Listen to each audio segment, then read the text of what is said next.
Good morning, Tom. I just wanted to check with you to see if we could check your audio. Yeah, I'm here. How does that sound? Perfect, loud and clear. Thank you. Yeah, I'm having trouble with my video, so I may be going on and offline here for a couple of times just to see if I can get it working right again. Okay. But the sound sounds great on my end too. Perfect, thank you. And Anthony, I see you. Can we do a quick audio test for you as well? I'm here. Wonderful, thank you. And I just heard from Chair Burke, and he is having a little trouble technologically, so I'm just going to work with him, and then we'll get started shortly.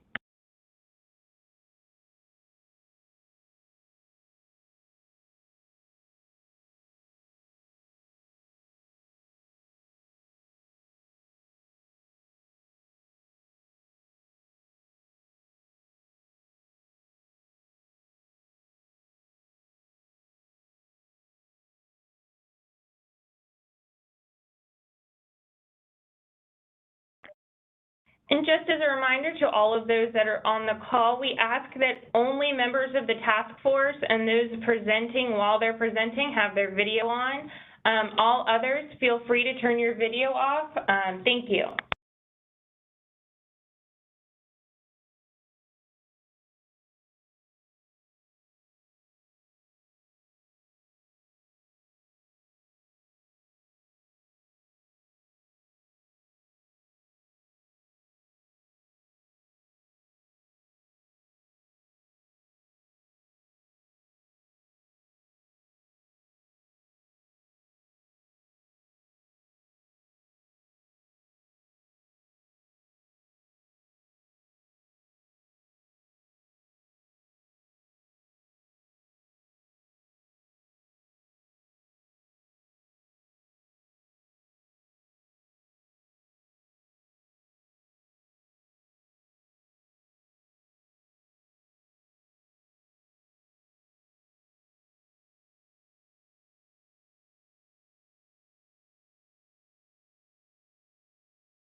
I see that we have a call-in user joining us. If you are a member of the task force and you're just joining us by phone, if you wouldn't mind identifying yourself.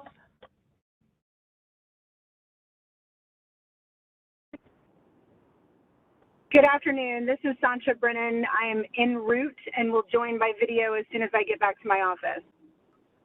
Thank you, Sancha. I appreciate it. Sure.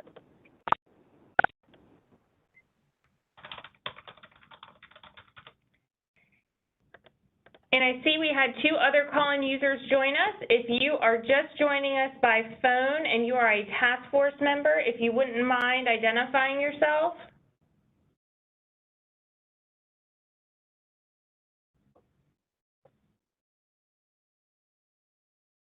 Okay.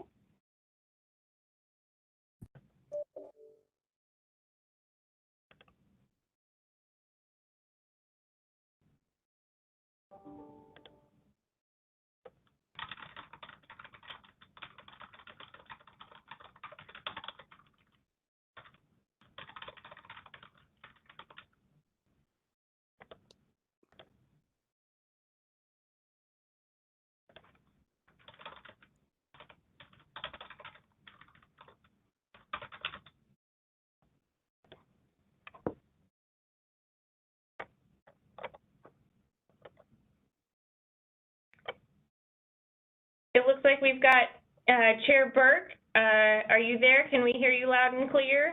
I hope you can hear me loud and clear. Yes, sir. Thank you so much. I'm glad that you joined. Again, just one more second before we officially get started. We do have 3 call-in users. If you are a call-in user and you are a task force member, please identify yourself so we can make sure we've got an accurate record of who is present.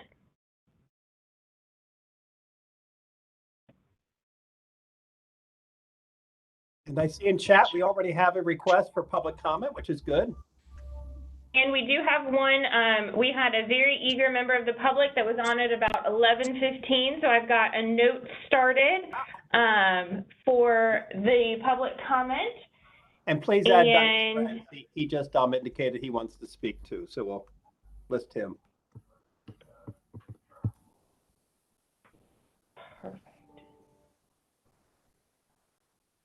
Kimberly, can you hear me? This is Julie. Yes, Julie, we can hear you. yes, Julie, I can hear you. Thank you. But you can't see me. Nope, we can't see you. No, All right, my ma'am. picture was up a minute ago. Let me see if I can mess with this real quick and get my picture back. And Clerk Abruzio, it's nice to have you with us. We saw you there. Muted. And you look sharp as always. Thank you, Chair Burke, and always great. And for those who do not know, Chair Burke is my assigned mentor, so appreciate So you having me on. He lost out somehow. I don't know. Something wrong. And so I'm just throwing it out there just one more time before we get started, Chair Burke. We ask that only members of the task force or those presenting share their video. All others, please feel free, or we're going to go ahead and stop anybody's video that is not on the task force. And with that, Chair Burke, feel free to start if you are ready. Thank you so much. And thank you everyone for being part of this meeting. And also thank you for your flexibility. It was our error in not recognizing Yom Kippur coming up. And my son-in-law is Jewish, is a practicing of the Jewish faith. So I should have known that. And I do know that Yom Kippur is a day of atonement. So I think maybe we all take a week of atonement here and think about how we as self-reflection and how we can improve in our lives, and also how we can improve guardianships in the state of Florida. So I think it's an appropriate time to recognize the significance of Yom Kippur. I want to thank also our staff during this time, and Anthony for presiding over last meeting. It's been a busy time. I think everyone's schedule, I don't know what happens after Labor Day, but it seems like the calendars fill up and everyone becomes more and more busy, and it's hard to focus on the many things we need to. So I appreciate everyone's devotion to this task force and the work that we're doing. As always, public comments, very important to us. And Kimberly is going to go through now the process for public comment to make sure that it's fair and everyone who wishes to make a comment can be heard, of course, within the time frame we have. Kimberly, please go over, if you would, public comment. Yes, sir. Just getting the slide ready. Okay. So for today's virtual meeting, we've reserved the final 25 minutes to take public comment. As with previous meetings, we have a process today for the submission of written and verbal comments. For those who would like to submit comments in writing, please visit the contact page on the Guardianship Improvement Task Force website. The link is included on the slide before you. For those who would like to submit verbal comment today, in the description section of today's YouTube meeting, you'll find a link to join the Webex application directly. If you're unfamiliar with Webex or you have not used it in a while, we urge you to allow your computer the opportunity to download or update any necessary software during the course of today's meeting so that you're able to present your comments to the task force later on. In the description section, you will also find a way to connect via phone only. If you are unable or do not care to connect directly to the Webex application. Based on the number of individuals wishing to comment today, we will start by allotting 3 minutes per speaker. Note that I will be keeping time and I will alert you verbally when you have 30 seconds left, 10 seconds left, and when your time is up. We apologize in advance for any interruptions, but we believe this is the best way to handle public comment during a virtual meeting. Our process will be to first take those individuals who have joined via Webex. Please use the raise your hand feature, which is located to the right of your name next to the mute option. And we will take you in the order in which your hands are raised. And then we will take comment from our call-in users. At that time, we'll unmute the phone lines and ask that you speak one at a time. Thank you, Chair Burke. Thank you, Kimberly.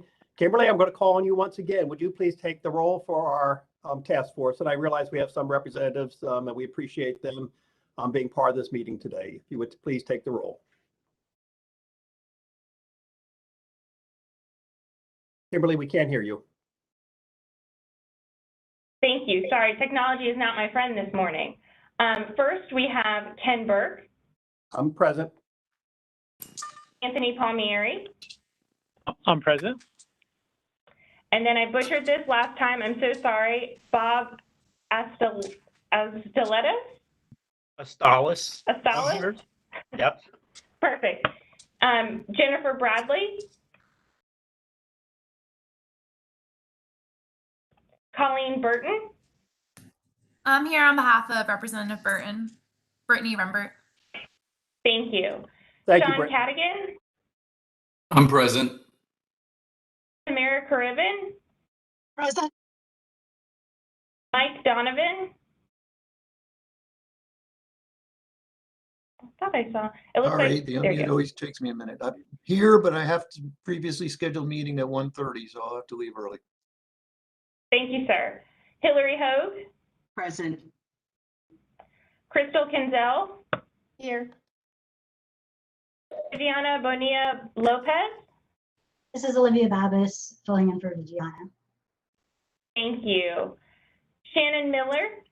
Present. Dennis Moore. I'm present. Michelle Morley. Karen Murillo. JD Peacock. I'm present. Richard Perdome. Hi, it's Shantae Jones. Thank you, Thank you. Shantae. Thanks. Jose Rodriguez. Present. Gina Rossi Shyman.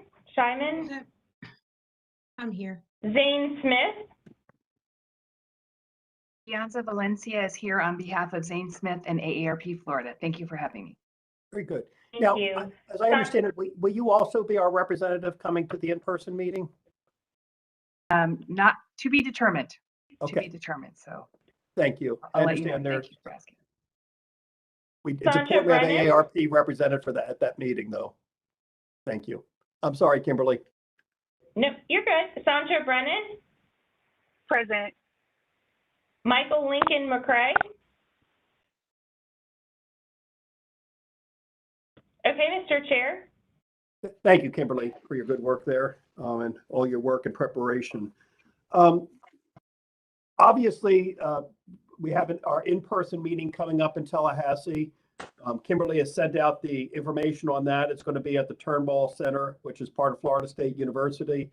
It's a very nice conference center. They have parking that's easily, yes, I agree, JD. We need all the help we can get in the game Saturday. Ken, just really quick, the information for that meeting, I'm going to send it out after this meeting. I just didn't want to confuse anyone, so it will go out as soon as we're done today.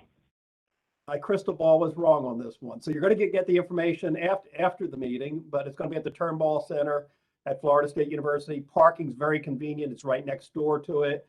We will have boxed lunches, kind of similar like we had to the first meeting, and you have to give your order in advance. It's going to be from 9 o'clock to 3 o'clock. We don't have any, suggested hotel, but if you need hotel accommodations, Kimberly will be glad to reference you to a few hotels that are convenient and have good rates to them. And so that's a substantive meeting that we're going to be having there. Shannon, I'm sorry I didn't call you. I've been meaning to call you for the last few days and it just didn't work. And that's my apology. But you made a motion at the last meeting and really there was some conversation back and forth, which is all good.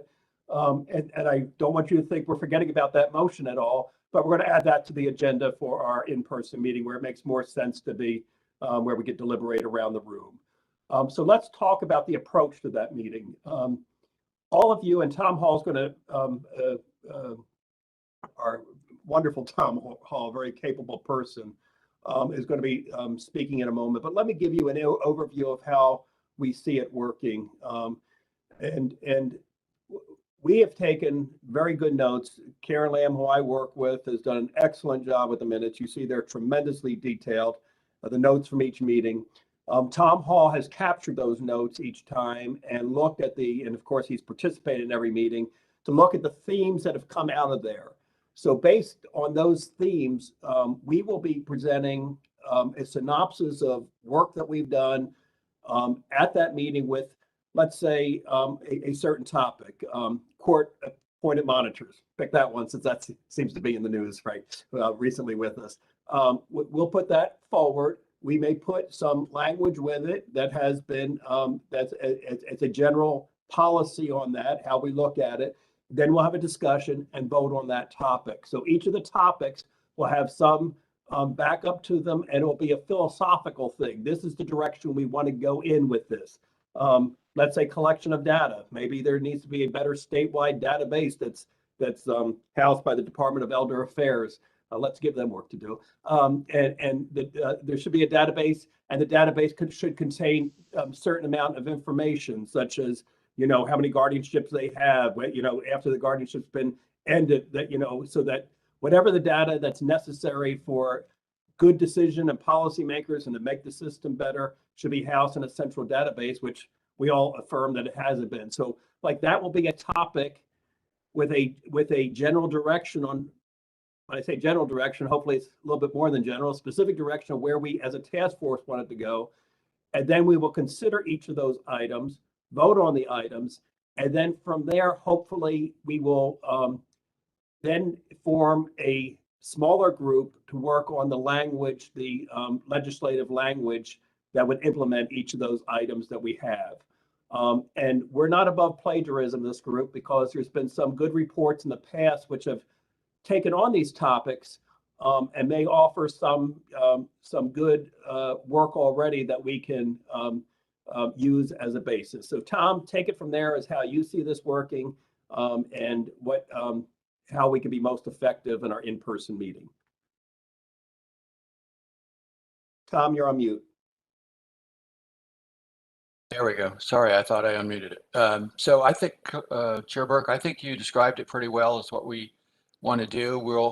We'll send out a memo prior to the in-person meeting, hopefully a couple of days ahead, in which we will outline the general concepts that we've sort of called out of all these discussions and make some recommendations about these are the items that should be considered to be taken up by the group and voted on, whether you want to make these recommendations to the legislature.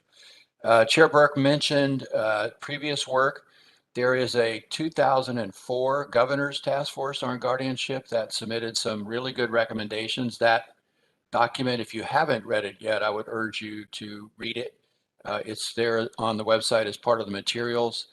They have some really good recommendations in there that mirror a lot of what we've been talking about. As far as we know, virtually nothing came of that in the legislature. No, I know that we've spoken to the State Court Administrator's Office to see if they tracked it. They said, as far as they knew, most of that stuff never got enacted. You'll see a lot of it is very current to the kinds of things we're talking about now. There was also a task force in 2003, and the 2004 task force recommended that the 2003 recommendations be adopted. I have not been able to find that 2003 task force report. So if anybody, I'm going to go look again and see if we can find it, but there are things there. So as Chair Burke said, I will at the meeting, we'll send out this memo ahead of time. It's really a discussion memo to sort of gives the whole background, talks about the things we want to talk about.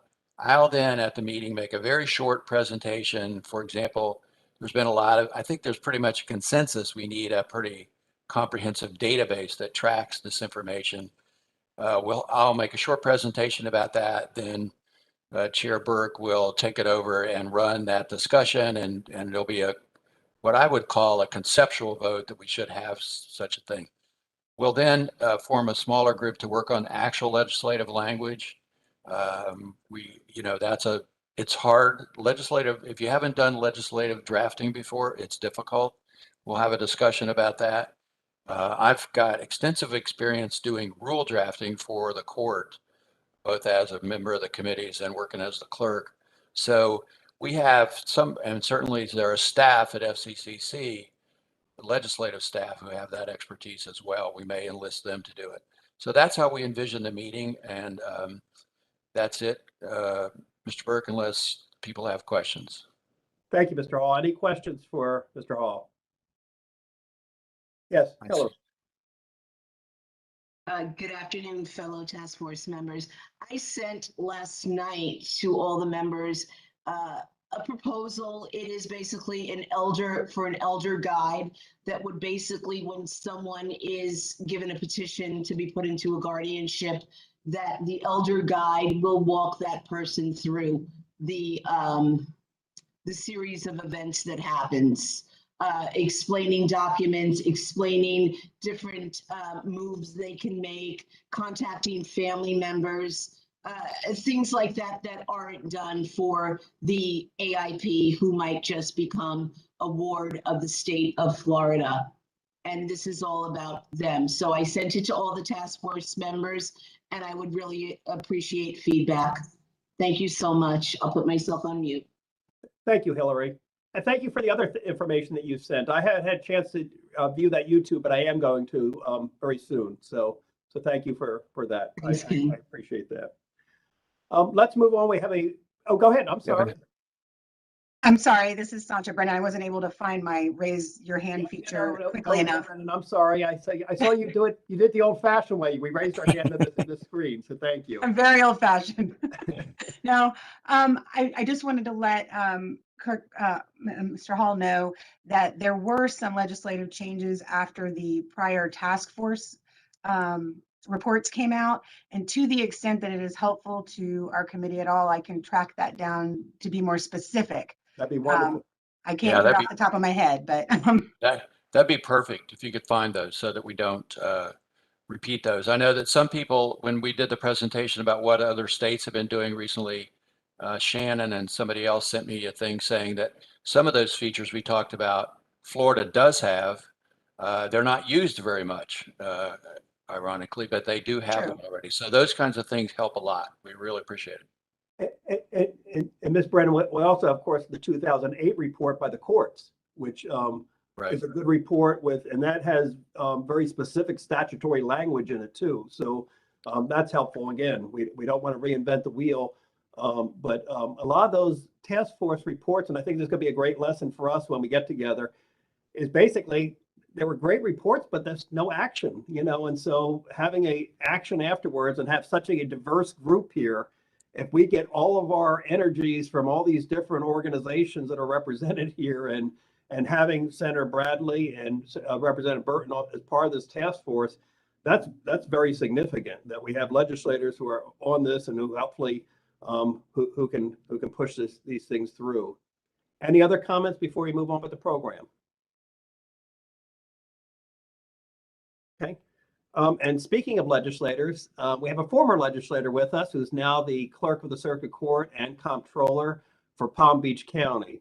And to tell you what a capable person it is, when you're in the minority party in any type of legislative body, it's usually not the most fun because it's hard to be heard and get your bills passed when you're in the minority. So you really have to be a special individual to be really effective in a legislative body when you're not in the majority party. And I think our speaker today really is amazing because during the time he served in the Florida House and the Senate for approximately 10 years, he authored and led passage of 50 bills that were signed into law, including the Florida Silver Alert, the Florida Grandparents' Bill of Rights, Nicole's Law, the Yellow Dot Traffic Safety Program, and the termination of parental rights for rapists. All good, noble causes. He's just a good guy. He got elected clerk of the circuit court for Palm Beach County, just a little county filled with a bunch of poor people 2 years ago. And it's so wonderful to have him as a fellow clerk. And he's going to talk about the Giraffe system. So rather than me say anything about the Giraffe system, although it's very admirable, we're going to turn it to the expert. So Clerk Abruzio, thank you for being with us, and we're certainly looking forward to your presentation today. Thank you, Chair Burke. And outside of Palm Beach County, you were the first clerk I interacted with up in Tallahassee in my time, and cannot thank you enough. I also want to thank the task force members, especially Senator Bradley and Representative Burton, for their time and their staff's time. I may be a new clerk, but as you know, I'm not new to serving Floridians, and I'm not new to guardianship. When I served in the Senate, I helped co-introduce Senate Bill 232, which created the Office of Public and Professional Guardians, as we all know, which gave OPAGA the statutory responsibility to educate, regulate, and when necessary, discipline professional guardianship.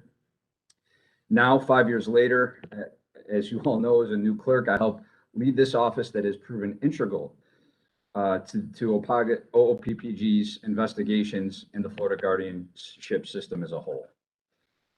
Today, our IT director, Parikh Chakshi, and our lead coder programmer, Rob Henderson, will give you a live demonstration of Palm Beach County's guardianship intervention reports and accounting for Florida, which we call Giraffe.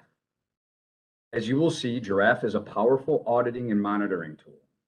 We spent a lot of time working with guardians and attorneys in Palm Beach County to ensure it supports the relationships between the guardian and the attorneys in all of their processes. Giraffe literally walks the guardian through the reporting processes and the thousands of potential financial transactions, and ensures the transactions are reported accurately. Additionally, Giraffe has the capability to collect all of the financial information along with some demographic information about each and every guardianship proceeding.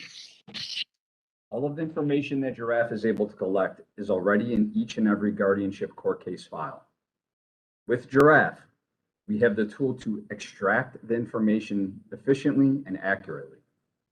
And just like the millions of pieces of other confidential and sensitive information that the clerk protects for the court, Giraffe protects the confidential guardianship information as well. The difference is that Giraffe enables us to share rolled up information about the guardianship system with the public and the decision makers. For example, we would be able to give empirical information about the pipelines into guardianship. This information might reveal ways to reduce the number of unnecessary guardianships. We also can use this same information to show that good work that guardians are doing throughout the system, protecting the safety, health, and welfare of vulnerable persons. Giraffe allows transparency to the public and protects individuals' privacy rights. Guardianship works best, as we all know, when there is a healthy dose of transparency balanced with sensitivity towards privacy rights. So this is where we are right now. Prior to the pandemic, this office rolled out Giraffe to our guardianship super users on a voluntary basis. The super users include hundreds of guardians and attorneys, and their feedback on the system is extremely positive.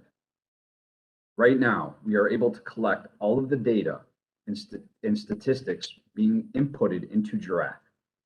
Since it is voluntary, not all guardians are using Giraffe, but we have the capability to open it up for a full-scale usage.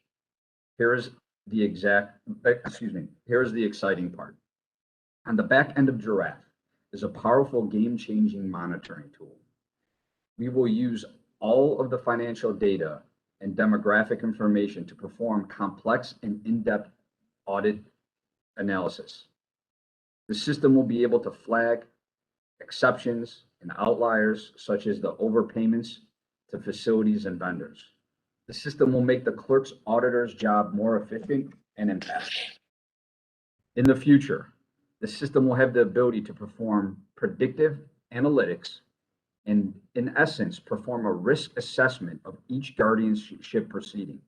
This will allow the clerk, independent auditors, and our inspector general teams to put their eyes on the exceptions and determine exactly what's at use. Giraffe was designed not only to collect data and statistics about the guardianship system, for decision makers. It was designed by professional auditors and investigators to be a powerful auditing, investigating, and guardianship monitoring tool. After Parikh gives a brief demonstration, we should have a little time at the end to answer questions for the task force members. Your Vice Chair, Anthony Palmieri, Parikh, and the rest of the Palm Beach team are truly subject matter experts. A lot more than me when it comes, obviously, to the technical side of Giraffe and how it is and how it works. And they can answer any questions you may have. I would like to now turn it over to Parikh. And again, Mr. Chairman, thank you for allowing us to demonstrate Giraffe and your time today. All right, thank you. Thank you, Clerk Abruzzo, and thank you, Chair Burke and the task force members for allowing us to provide a brief demonstration of Giraffe.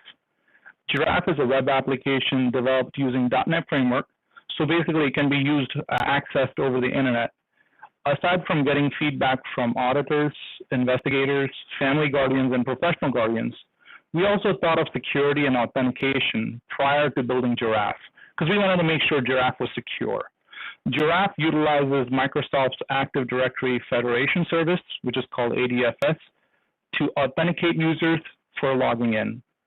Our IT department also has implemented a rigorous application process to provide users with credentials to log into the system. We also utilize county's firewall and intrusion detection software to prevent any unauthorized access to Giraffe. I have Rob Henderson here with me. He will be assisting me navigate through Giraffe. So before you, I hope everybody can see the screen. We have the login screen for Giraffe. At the top corner, there's a login button where the user would actually click and log into the system. For the purpose of the demonstration, we're going to use a test environment and use a test guardian as a login. Go ahead, Rob.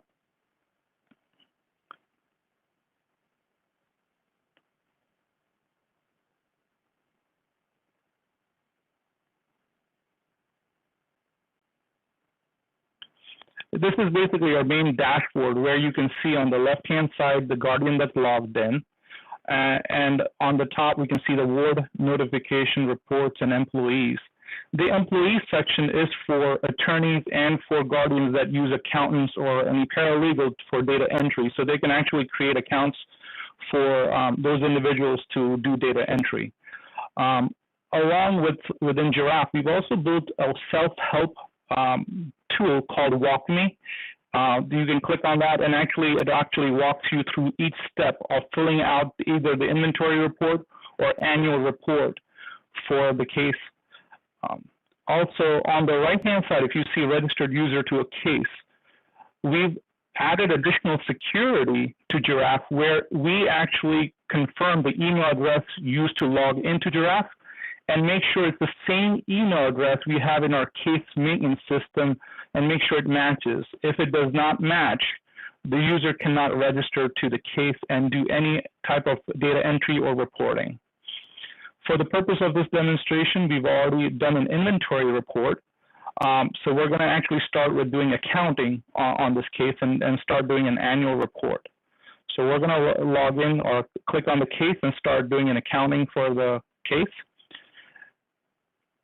At the top, you can see financial accounts, receipt disbursements, personal property, real estate, review, inquiries, and financial reports. We're going to start with the financial accounts. Rob, if you can scroll down a little bit. Okay, so during the inventory process for the ward, we've already created a loan account, which is for a truck loan, and a checking account for Bank of Hope. The Bank of Hope has currently $1,000 of value, and the truck loan has a balance of $15,000, so you can see that. And on the right-hand side, you can see the running summary or financial summary of what's happening on this case with the assets and liabilities. Again, during the period if there's a new bank account or new loan account created, it's very easy to add an account. You can easily name the account, choose the financial institution. If there isn't one, there's an other bank not listed option, add the account number, and any notes related to the bank account. So as you can see, that's the current value of the accounts. The next tab over is the receipts and disbursement. Here's where we can add transactions to the account. Basically, we're going to add, for today's exercise, we're going to take a cable bill, choose today's date, and put in a cable bill for $100. Choose whether it's an expense or income. In this case, we made sure it's an expense, and categorize that expense as a utilities, telephone, internet, cable bill. We also chose in the drop-down whether it's a debit or a bank or a check. It's easy to identify, and then link it to the account where the money came out from. So it's a checking account. Once we hit save, you can see the transaction was easily added. And on the right-hand side, if he hits the refresh screen, you can see the financial assets go down from $1,000 to $900.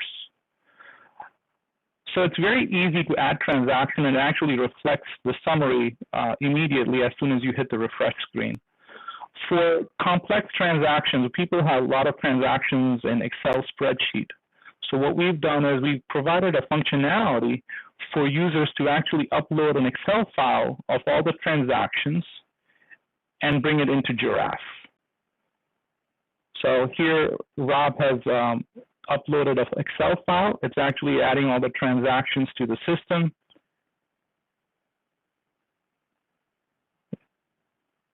There we go. So in the transactions, we had deposits and withdrawals occurring. As you can see, we've added hundreds of transactions.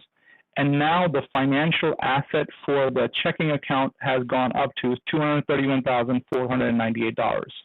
So it's very easy to upload an Excel file and see the accounting and running totals immediately as soon as you upload the file. The next tab over is the personal property. Personal property is anything but real estate. And during the inventory report, we've added a diamond ring valued at $1,235 and the Ford F-150 at $25,000. Now, let's say if the diamond ring went up in asset or went up in value, we can easily change the value within Giraffe and hit save. One additional functionality we have in Giraffe is we have an upload file option. So any supporting documents, whether you have an appraisal report or something, can be uploaded into Giraffe and stored for the user. And that supporting document is available throughout the life cycle of the case. Next, we're going to go ahead and click on Ford F-150. It went down in value, so we're going to actually reduce the amount to $23,000, hit save. And immediately on the right-hand side and in the middle, you can see the values change and the summary is provided. Okay, the next tab over is the real estate tab. Same principle applies here as well. The ward has a main house and a vacation home. You can easily change the value if the home has appraised greater than the value. You can actually change the value of the house and upload any supporting document and change value of the vacation home as well. So we're going to go ahead and change the value of the vacation home. Hit save. And there you go. The next tab over is the review tab. This is an opportunity for the user to review all the transactions that they've added, whether it be receipts and disbursement, personal property, or real estate, and see the totals for each of the sections. Additionally, we created a print report option. So when you click on print report, what it does, it generates an actual Supreme Court format approved report and added all those transactions to the report, including if you go to Schedule C, you will actually see the changes to the diamond ring and the Ford F-150. You can see the net gain and loss that has been added to the report automatically based on the data entry. So generally, this is a report that you can print out, review, and make sure it matches the accounting. We're going back to Giraffe. once you've confirmed that the accounting matches, the next step over is the financial report. But before we go there, I want to talk a little about the inquiry tab. Every year, Giraffe asks the guardian or the attorney for any changes to the status of the ward or any demographic changes to the guardian. And we can actually track that information, and we store that information within Giraffe. So next tab over is the finalized report. Once we confirm that the accounting matches, everything looks good, the user would lock the report so no additional changes could be made to the financials on the case. Again, we encourage users to add receipts and disbursements as frequently as possible, but the Giraffe allows the user to log in once a week, daily, monthly, once annually, doesn't matter. It's flexible enough for the user to go ahead and add any transaction at any given point in time to the system, as long as the report is not locked. Once the report is locked, the user would, in this case, the guardian would approve the report.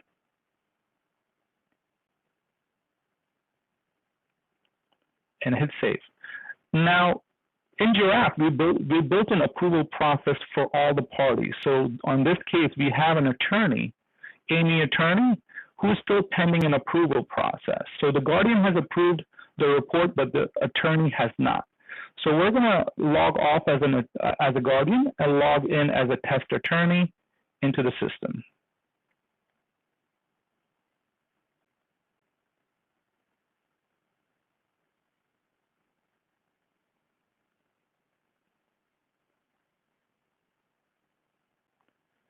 Now, once an attorney is logged in, they have to follow the same process as the guardian. They have to register the case. If their email address does not match to the CMS, they will not be able to successfully register the case.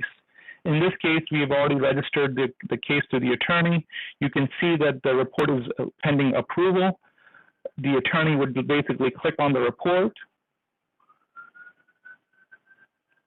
It takes them directly to the review tab. The attorney can actually confirm that the accounting matches and accounting is accurate. If not, the attorney has an option to go to the Finalize Report tab.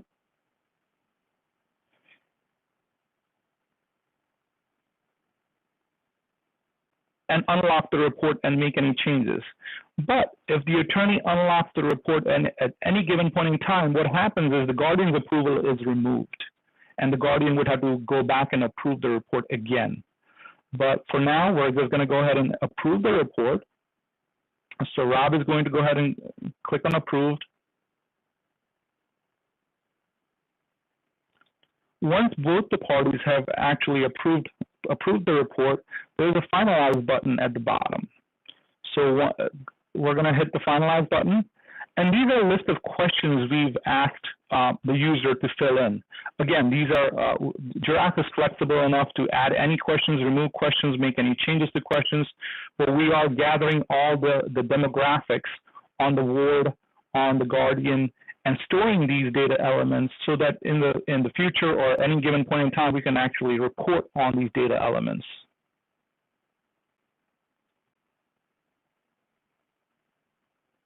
We're going to go ahead and hit submit. Once the report has been submitted, you will see an actual report with signatures on the report affixed to the report.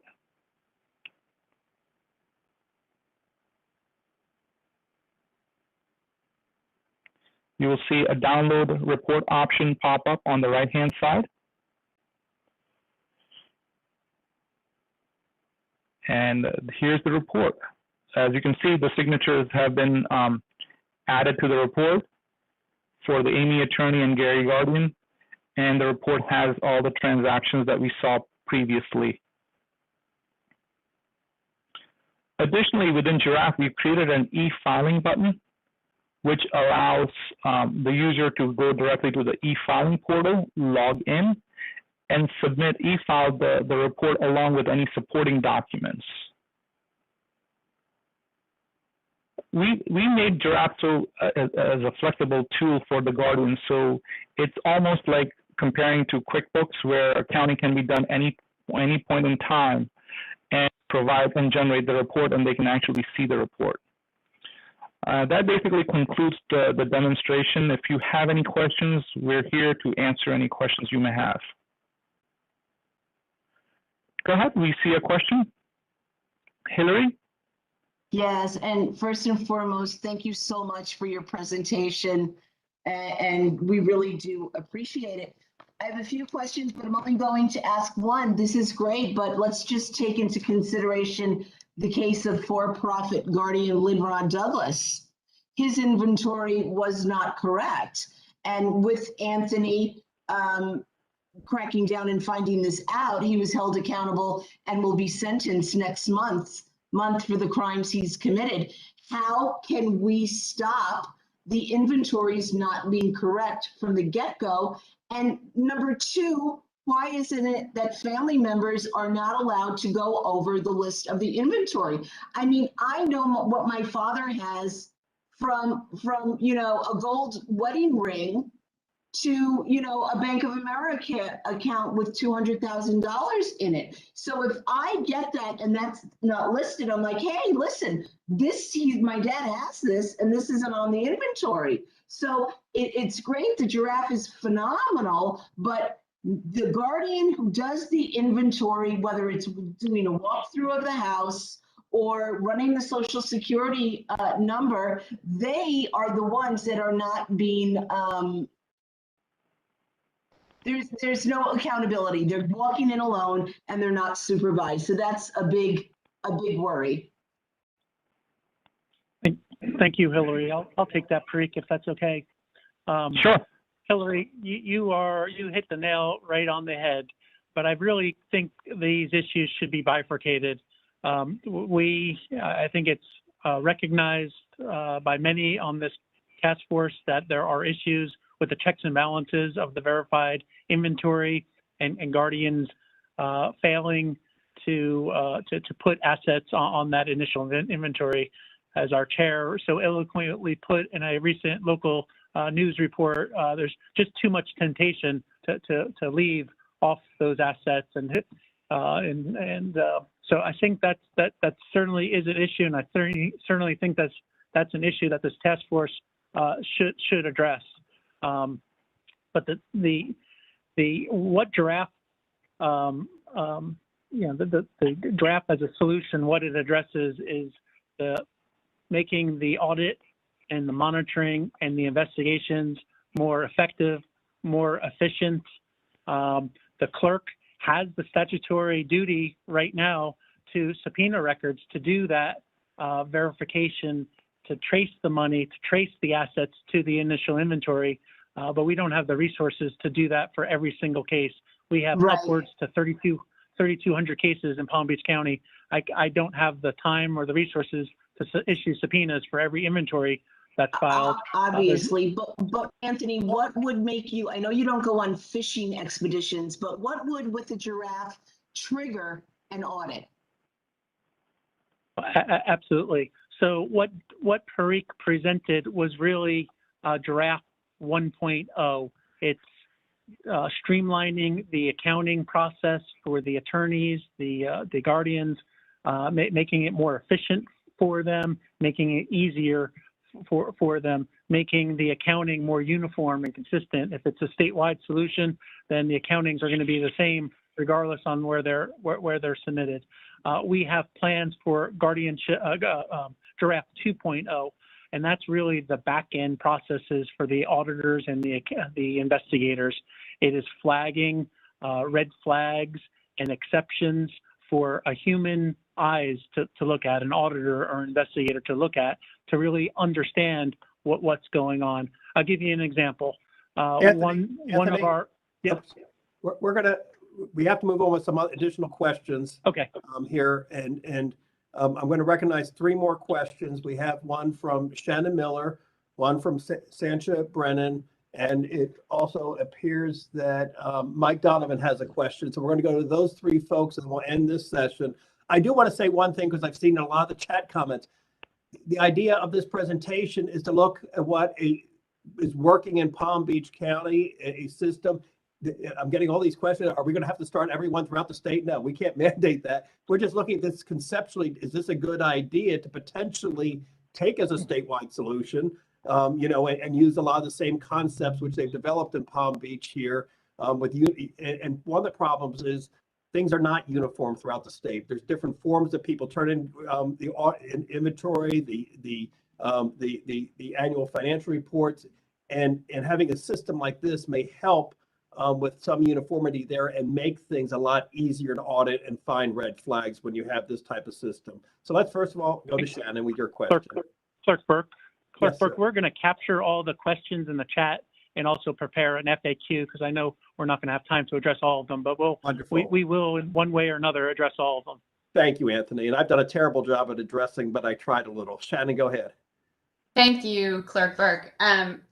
So the way that I'm understanding this is that each board's information, their very private banking records, and how their assets are expended would be put into an app that they agree to, because I'm assuming there's some sort of user agreement that says, I'm agreeing for my bank records, my account numbers, how much money I spent on diapers last month.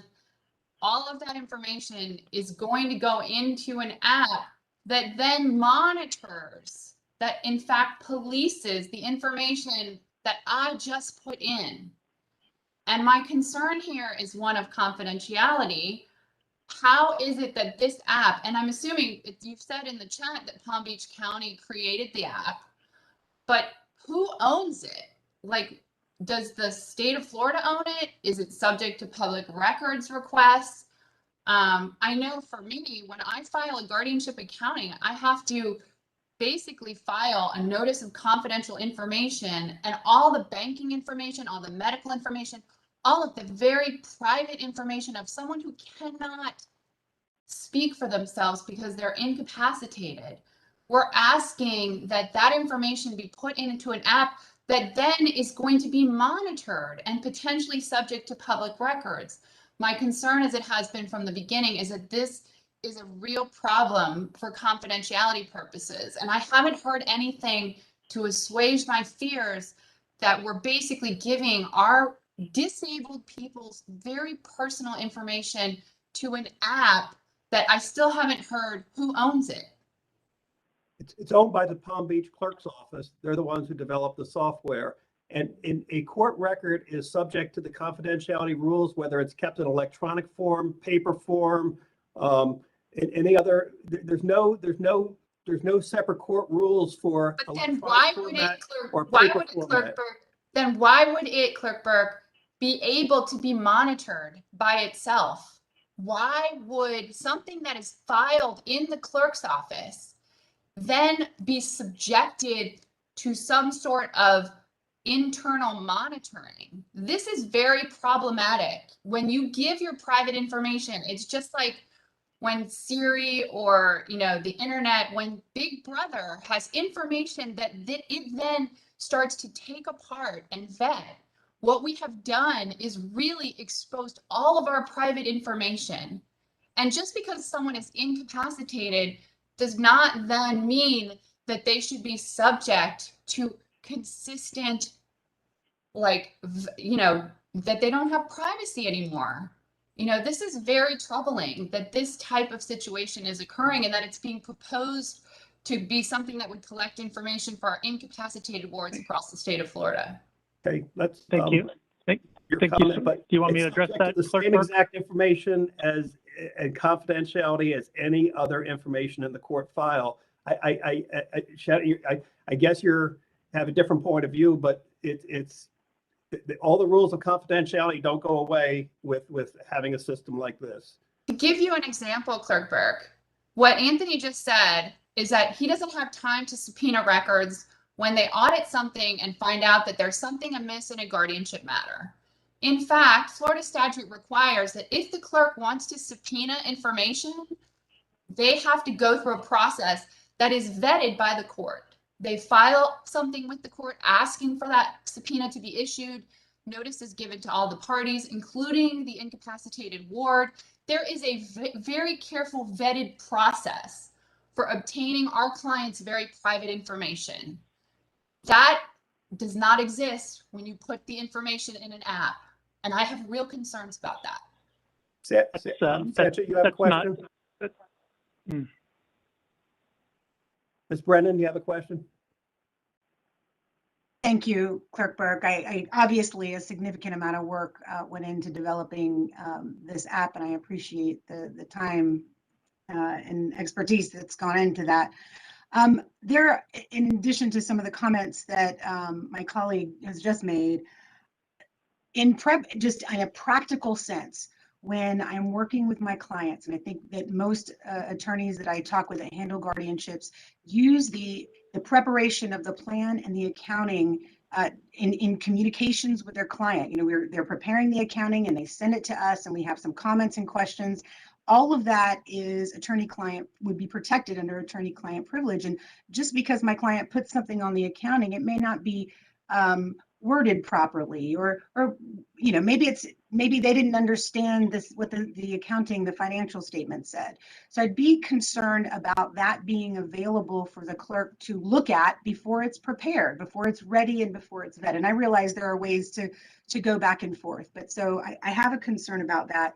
But my question is based on the fact that we've been discussing, I think generally the consensus from our committee has been that having a way to assess data of guardianships, you know, how many guardianships does a particular guardian have, more of on a case management kind of a basis. And so my question, that just seems to be where our focus has been, not so much on the accounting specifically.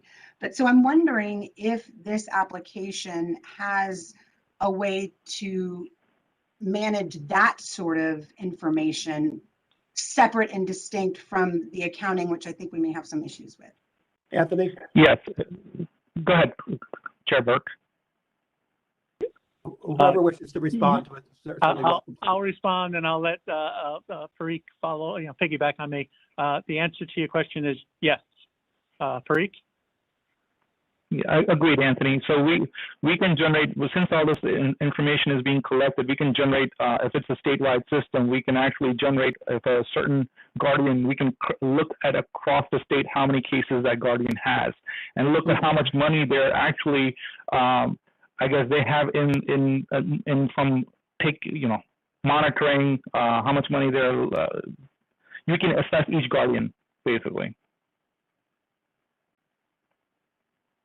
And Sancha, a good point about the client attorney privilege. And again, we looked at this software as a concept, okay, that's being effectively used in one county. And maybe if something is developed like this on a statewide level, maybe it's such where the guardian can prepare the inventory offline without it ever being submitted, and send it to the attorney to review prior to a finalized version being submitted to the court system. You know, so there are ways potentially to make this work. Again, this is a concept that's in practical use in Palm Beach that we want to learn from and see how we can make the system better. Anthony, closing comments from you, and then we'll move on. Oh no, I just wanted to mention that we took a look at all of the processes, and we addressed all the attorney-client privilege concerns up until the point it's submitted to the court, into the court record. We only had 20 minutes to do a demo, so we couldn't go through all the functionality, all the processes, all the procedures. But thank you for we're open and available to discuss and to show and to demonstrate additionally. So thank you, Shasha. And Clerk Burke, I saw Clerk Peacock's hand raised. Mike Donovan first. Just very short. The annual inventory is required to be provided to the ward physically. How does that happen? Most of my clients don't have email. Thank you for that question. So it would be provided the same way it's currently provided. The Giraffe changes none of the processes. It just makes them more efficient. Whatever the relationship between the attorney and guardian, however it was being provided previously to the ward, is Giraffe changes nothing. But I wish we had more time for more demonstration. JD. Yeah, so this points out a couple of issues that I've got. First off, this is just a data aggregation device to make it the system more efficient. There's not any different information going to this than it goes into the normal reports that people have to do. It's just aggregated into a way for the auditor to be more efficient and effective. But it also points out, and I think that the two attorneys from the different bar committees point out, is that the attorney for the guardian is working for the guardian, not for the ward. And that's a big concept problem I've got in how to me that I've really, truly, we need to work through. Because it almost sounds like it's the same concept as the ex parte comments that come from the bar, that they're representing the interest of the guardian, first and foremost, right? Especially if it's a privilege issue or a attorney kind of privilege kind of thing. And they want to make sure that any information goes through them before it gets filed in the case or before it gets communicated to the court. And that to me, there's an incentive issue there that I've got a huge concern over. So I wanted to bring that to you. Okay, I know we have to bring this to conclusion. Sancha, I'll give you a chance to respond. Thank you. I think there's a misunderstanding about the attorney's ethical obligations. Not only do they represent the ward, but they have ethical obligations. I mean, not only do they represent the guardian in the guardian's role for the ward, so they also have an obligation. It is different from representing in other fiduciaries like a personal representative or a trustee, for instance. There are duties that the attorney owes to the ward. Now we've have a Guardianship Improvement Task Force. We're actually going to hear from some guardians. It's quite appropriate. So we're going to move on with the next part of our program. And we have a panel of family and professional guardians. We have 2 family guardians to speak and 1 professional guardian. I'm going to go ahead and introduce Julie as our first speaker. And Julie, is she on the Webex and able to be recognized, Kimberly? Yes, sure. Yes, sir. But she is muted, so I just sent the request to unmute. All right, can you hear me now? Yes, Julie, and we can see you. Good, but I'm getting a lot of feedback. Maybe you have your computer and speaker both on or something. Maybe you can mute. Oh, that's much better. But can we hear you still, Julie? So yes. I just muted her. By any chance, Julie, do you have the YouTube open as well? We noticed that was an issue when the YouTube was open, or if you are connected twice, because I think I saw your name on the list 2 different times. So if you have a phone and audio, then that could be it. Like if it's coming through your computer and your phone.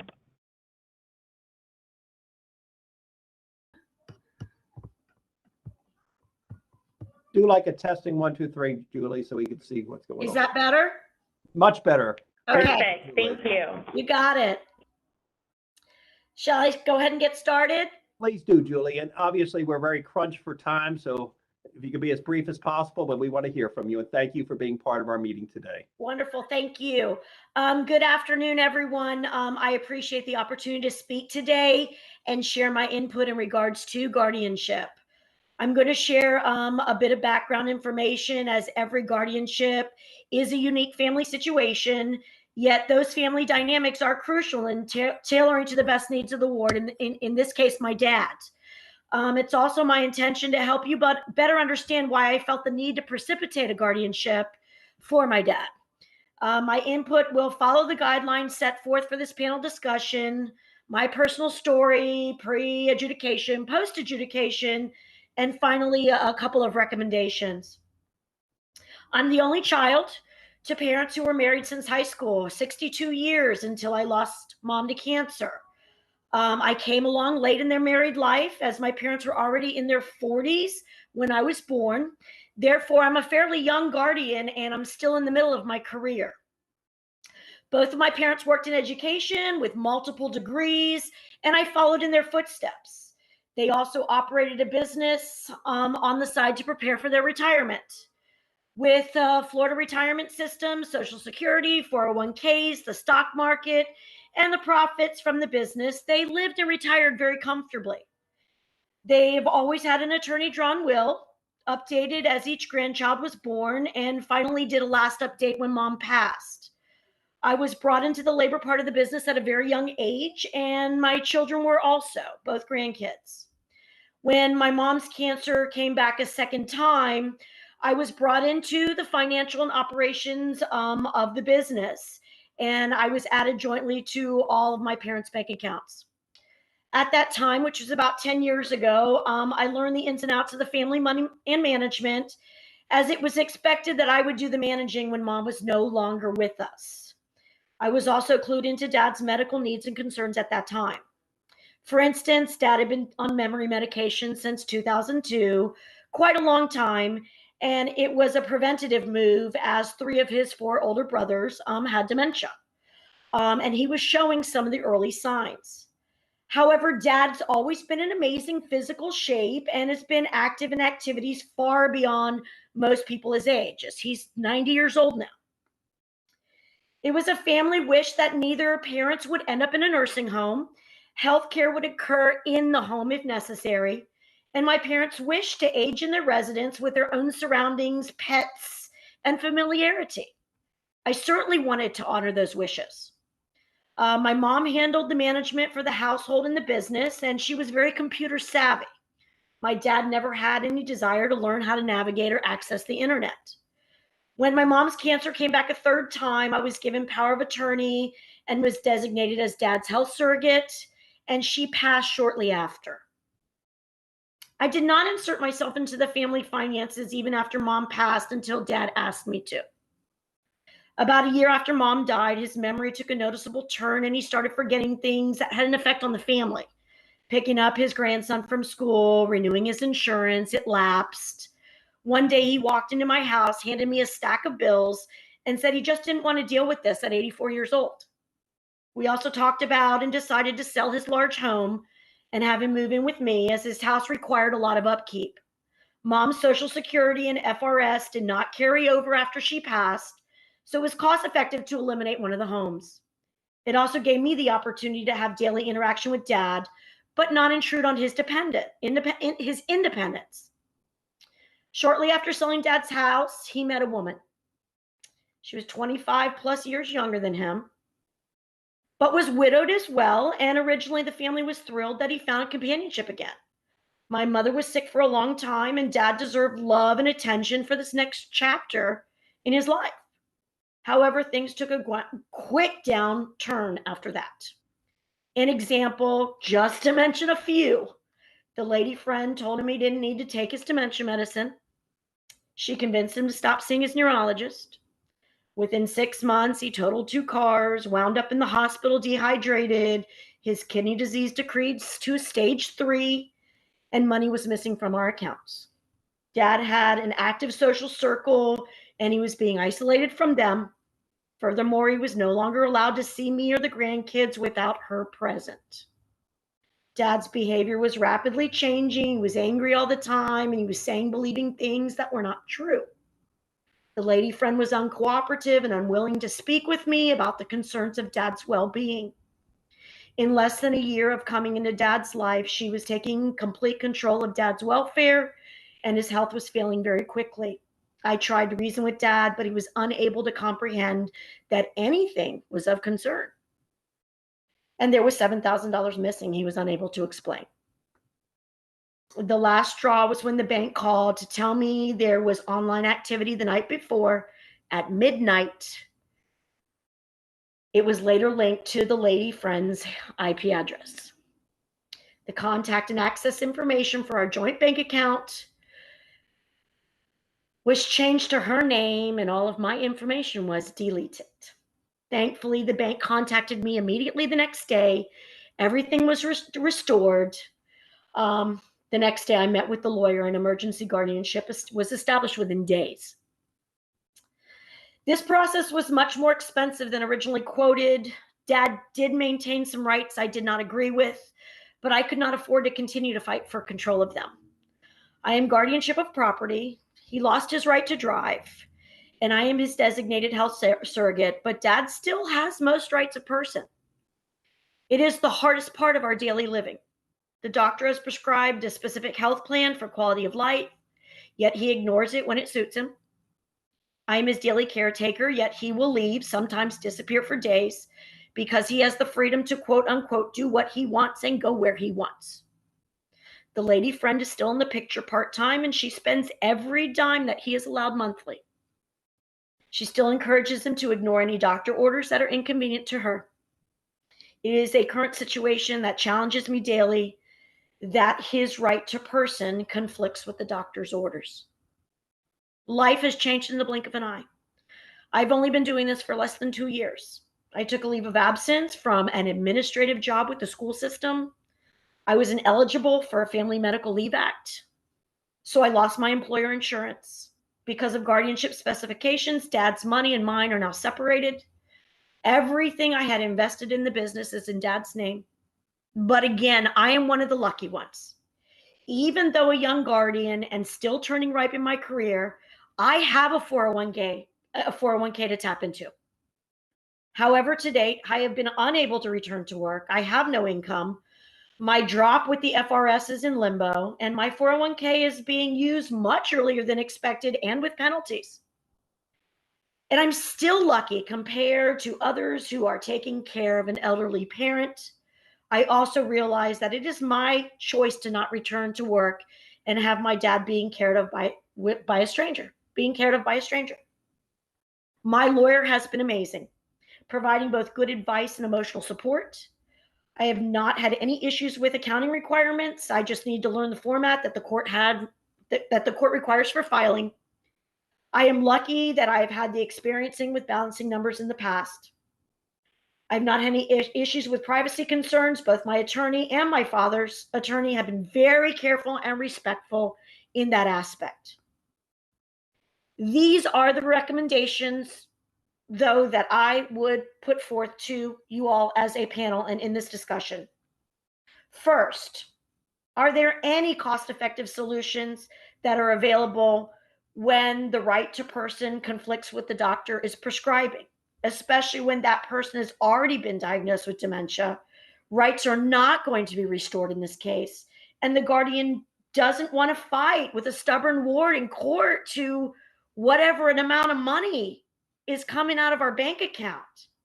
But that guardian doesn't want something detrimental to happen to the ward before loss of right becomes a slam dunk.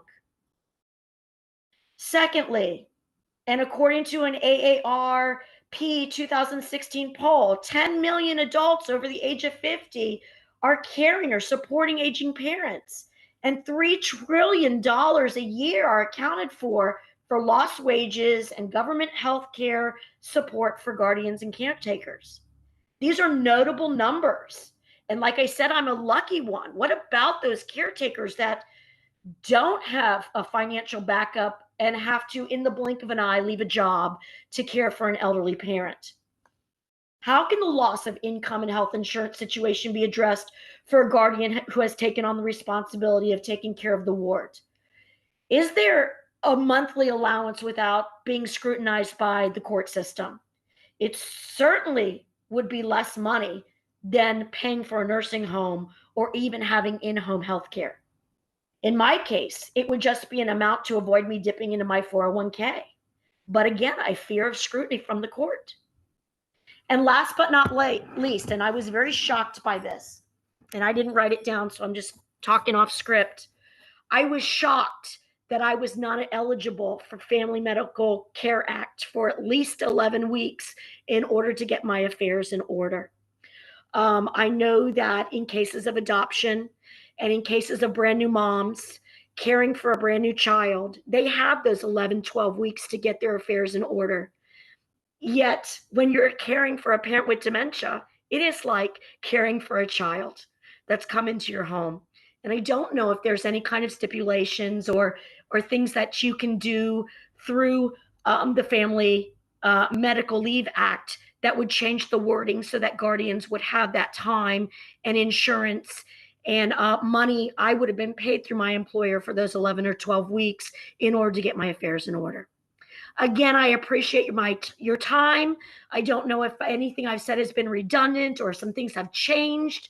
But again, I appreciate the time and I appreciate you listening to my concerns and my personal story. Thank you, Julie, and thank you for sharing it with us. Very brave of you. I'm not an attorney, but I'm pretty sure that the Family Medical Leave Act is a federal act, a Florida act. So really, that would fall under the United States Congress to make a modification to that. But thank you again for your very heartfelt presentation, and we appreciate you being with us today. We have another family guardian who's going to speak, and that's Heather. Heather, will you you're recognized, and thank you. Oh, there you are. Thanks for waving. We appreciate hearing from you, Heather. Thank you so much. Hello, everyone. My name is Heather, and I took care of my grandmother as her legal guardian for about 4 years. And it was during a time of turmoil in our country where we had the housing crisis and everything went crazy in that 2007, 2008 time. So I became her legal guardian through the court system because my aunt made some false claims about my dad, who really was taking care of her as the family member. And my aunt made false claims about how we were caring for my grandmother. And that's when the guardianship came into play. She was first given, I think it was a guardian ad litem, and then we were paying for a guardian, a professional guardian, and we just weren't satisfied with the services at all. We just weren't. We also didn't know much about guardianships. It was all sort of new and sort of forced onto us because of a claim that was made to DCF on my aunt, which was not true, but that's what started the guardianship, which was fine because now she was always protected, you know, from any claim that somebody would make. So that's how I decided to become her guardian because it wasn't working out with the private guardian, and it was a responsibility that I felt that I owed to my grandmother. So with legal support from my guardianship attorney, which is Deborah Slater, who works with Shannon Miller, you know, it was through her expertise of really guiding me through the system, because just being a regular person, never having to deal with this, you really, if you don't have money, as Julie mentioned, to dip into your personal accounts and pay for an attorney and pay for all of just like following the legal system, it costs a lot of money. So I did have to end up filing bankruptcy from a lot of personal money that was spent taking care of my grandmother. And like I mentioned, you know, the market crashed and everything was just crazy. So it definitely was a stressful experience. And I don't know what I would have done if I didn't have the legal counsel that I had supporting me and guiding me. It would have been great if this Giraffe program was in place just for, you know, having transparency where everybody can just be on the same page. So I do feel like it looks like a great system. And with every system, there's flaws, but it looks like everything is moving to improvement, and that's the most important thing. So yeah, that's pretty much it. If you have any questions, you can let me know. Heather, thank you for being part of our presentation today. We certainly appreciate that, and your love for your grandparent. Absolutely. It's a great program, and I think if it's used the right way, it could really work. Thank you so much, Heather. We now have Irene Roush, and Irene and I have known each other for 100 years. We both look good for our age, since we've known each other for that long. It's good to see you, Irene. And when we had to reach out to a professional guardian, I went to my friend Irene Roush. I have so much respect for her. She has served in so many different roles, president of the statewide Guardianship Association, president of our local association here. She's authored handbooks. She has some, and we've heard from her comments in the past that she has some definite recommendations on things that should be done better to improve the process. And I thought it was very kind of her to volunteer after I asked her to speak with us today and to give us a presentation from the perspective of a professional guardian. Irene Roush, I thank you again for participating, and thank you for your friendship. We look forward to your presentation. All right, Leo, you ready? Irene, we can't hear you. What you got here to do? Okay.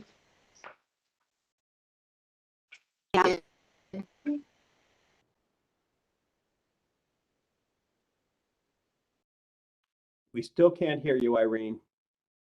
I'm not sure what to do. I'm unmuted.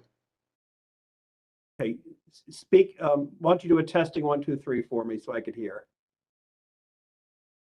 Testing 1, 2, 3. Yeah, I think there's like a the way your movement, it looks like the connection is not good. Kimberly, any suggestion here? I would suggest that you do not have your video, because sometimes we notice that there are bandwidth issues if you do your video and audio. So if you remove your video, that should help. So go ahead, and we won't get to see you, Irene, but go ahead and say testing 1, 2, 3 now, Irene. Let's see if that's clearer. Testing 1, 2, 3. Testing. That's perfect. Go ahead and get started, please, Irene. Okay.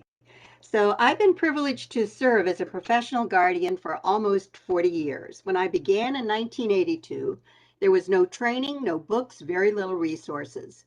In 1987, as president of the Guardian Association, I worked with St. Petersburg Junior College and created and coordinated the first 40-hour guardianship training course.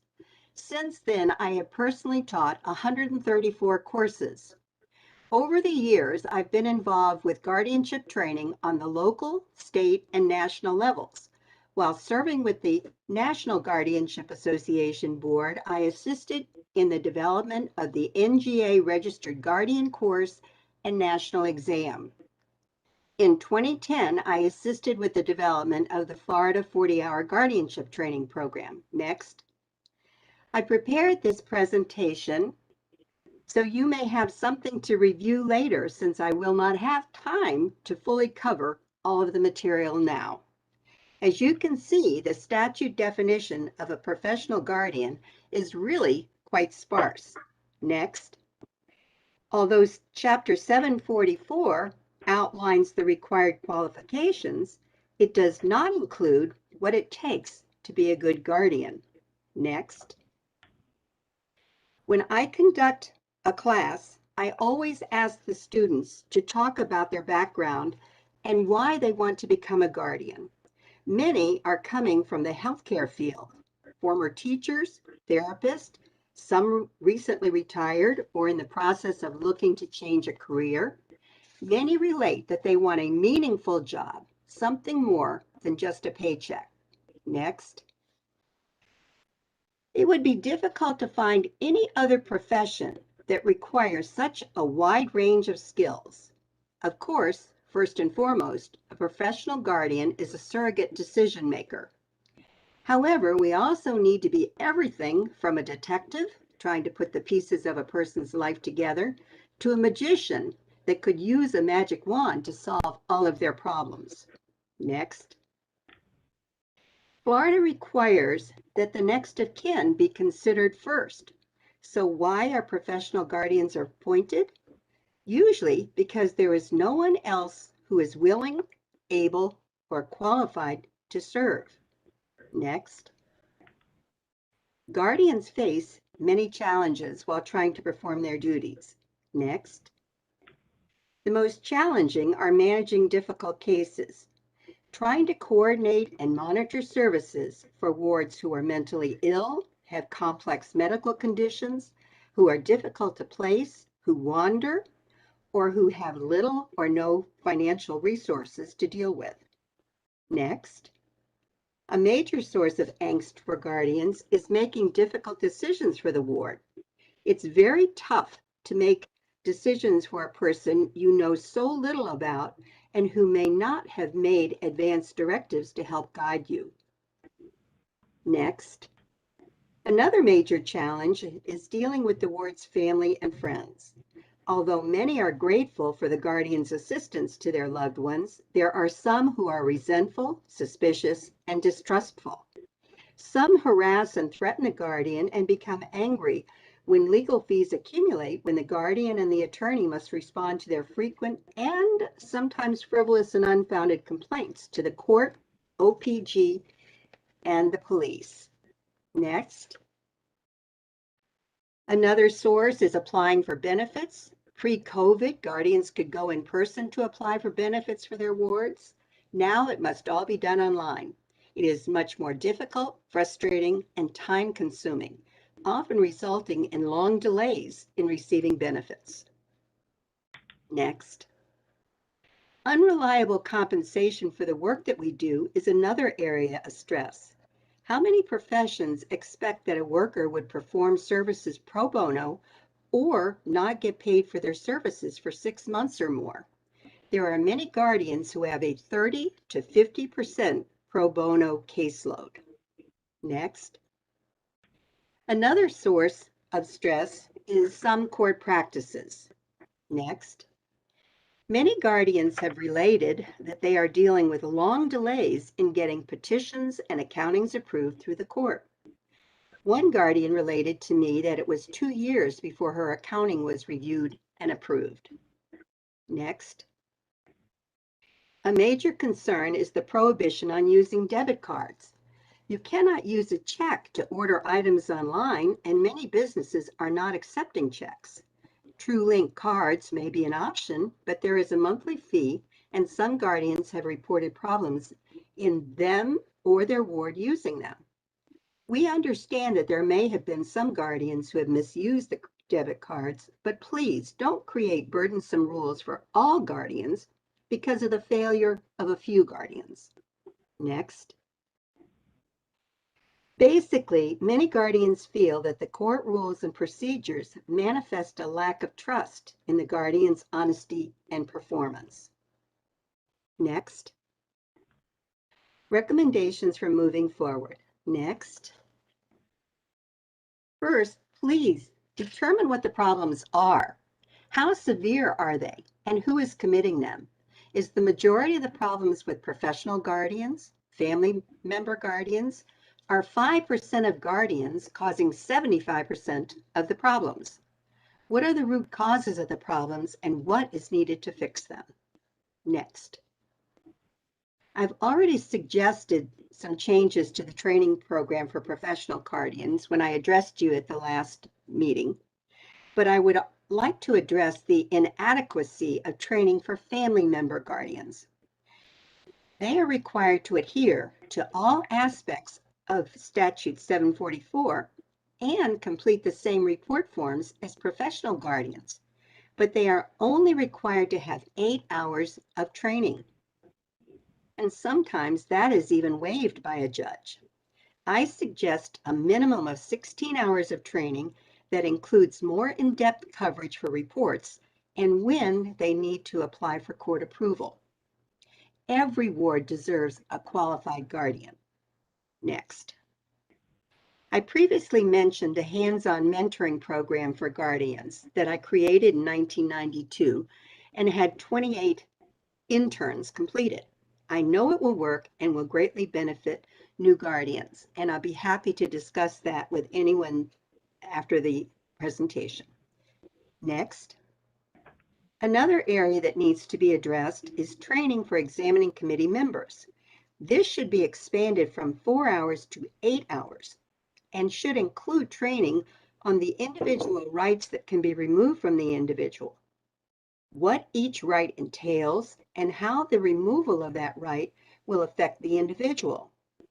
There needs to be a uniform examination form with an emphasis on the basis for the recommendation for the removal of a specific right by the examining committee member. Next. I recommend that there be an introduction to guardianship course for all attorneys that practice guardianship. Currently, court-approved attorneys must complete 8 hours of training. New judges coming into the probate division for the first time would also benefit from an introductory course. Many come in cold and only know what they have read or heard about guardianship from the media. Sometimes they impose new standards and rules in order to, quote, clean up the mess, and only to find out later the rules were unrealistic or caused more problems than they cured. Staff from the Inspector General's offices would also benefit since they are assigned to investigate complaints against guardians. Currently, the Pinellas County Inspector General's office requires all of their employees to take the 40-hour course. Next. Some circuits in Florida have court monitors. This should be expanded for all circuits. Current laws need to be enforced, and there should be penalties outlined in Chapter 744 for guardians who fail to perform their responsibilities or who are non-compliant with court orders. There need to be uniform report forms for the entire state. Currently, if someone is practicing in Pinellas, Hillsborough, and Manatee, they are all doing completely different forms. Finally, there should be a statewide guardianship data bank that can track all the cases that a guardian has in each county. Next, the public guardianship program should be expanded. We have not heard any complaints about the services provided by the public guardians. What is working for them, and how can their successful procedures be utilized by professional guardians? Next, finally, several miscellaneous suggestions. We need to increase the blanket fiduciary bond according to the total amount of all of the ward's assets being managed by the guardian. $50,000 is not sufficient coverage for a guardian who is managing millions of dollars. Surety bonds on individual cases should not be waived, either for professional guardians or for family member guardianships. And finally, an independent witness should be required for all inventories. Next. Thank you very much for the opportunity. If you would like any additional information, or if I can be of service in any way, please do not hesitate to contact me. Again, thank you.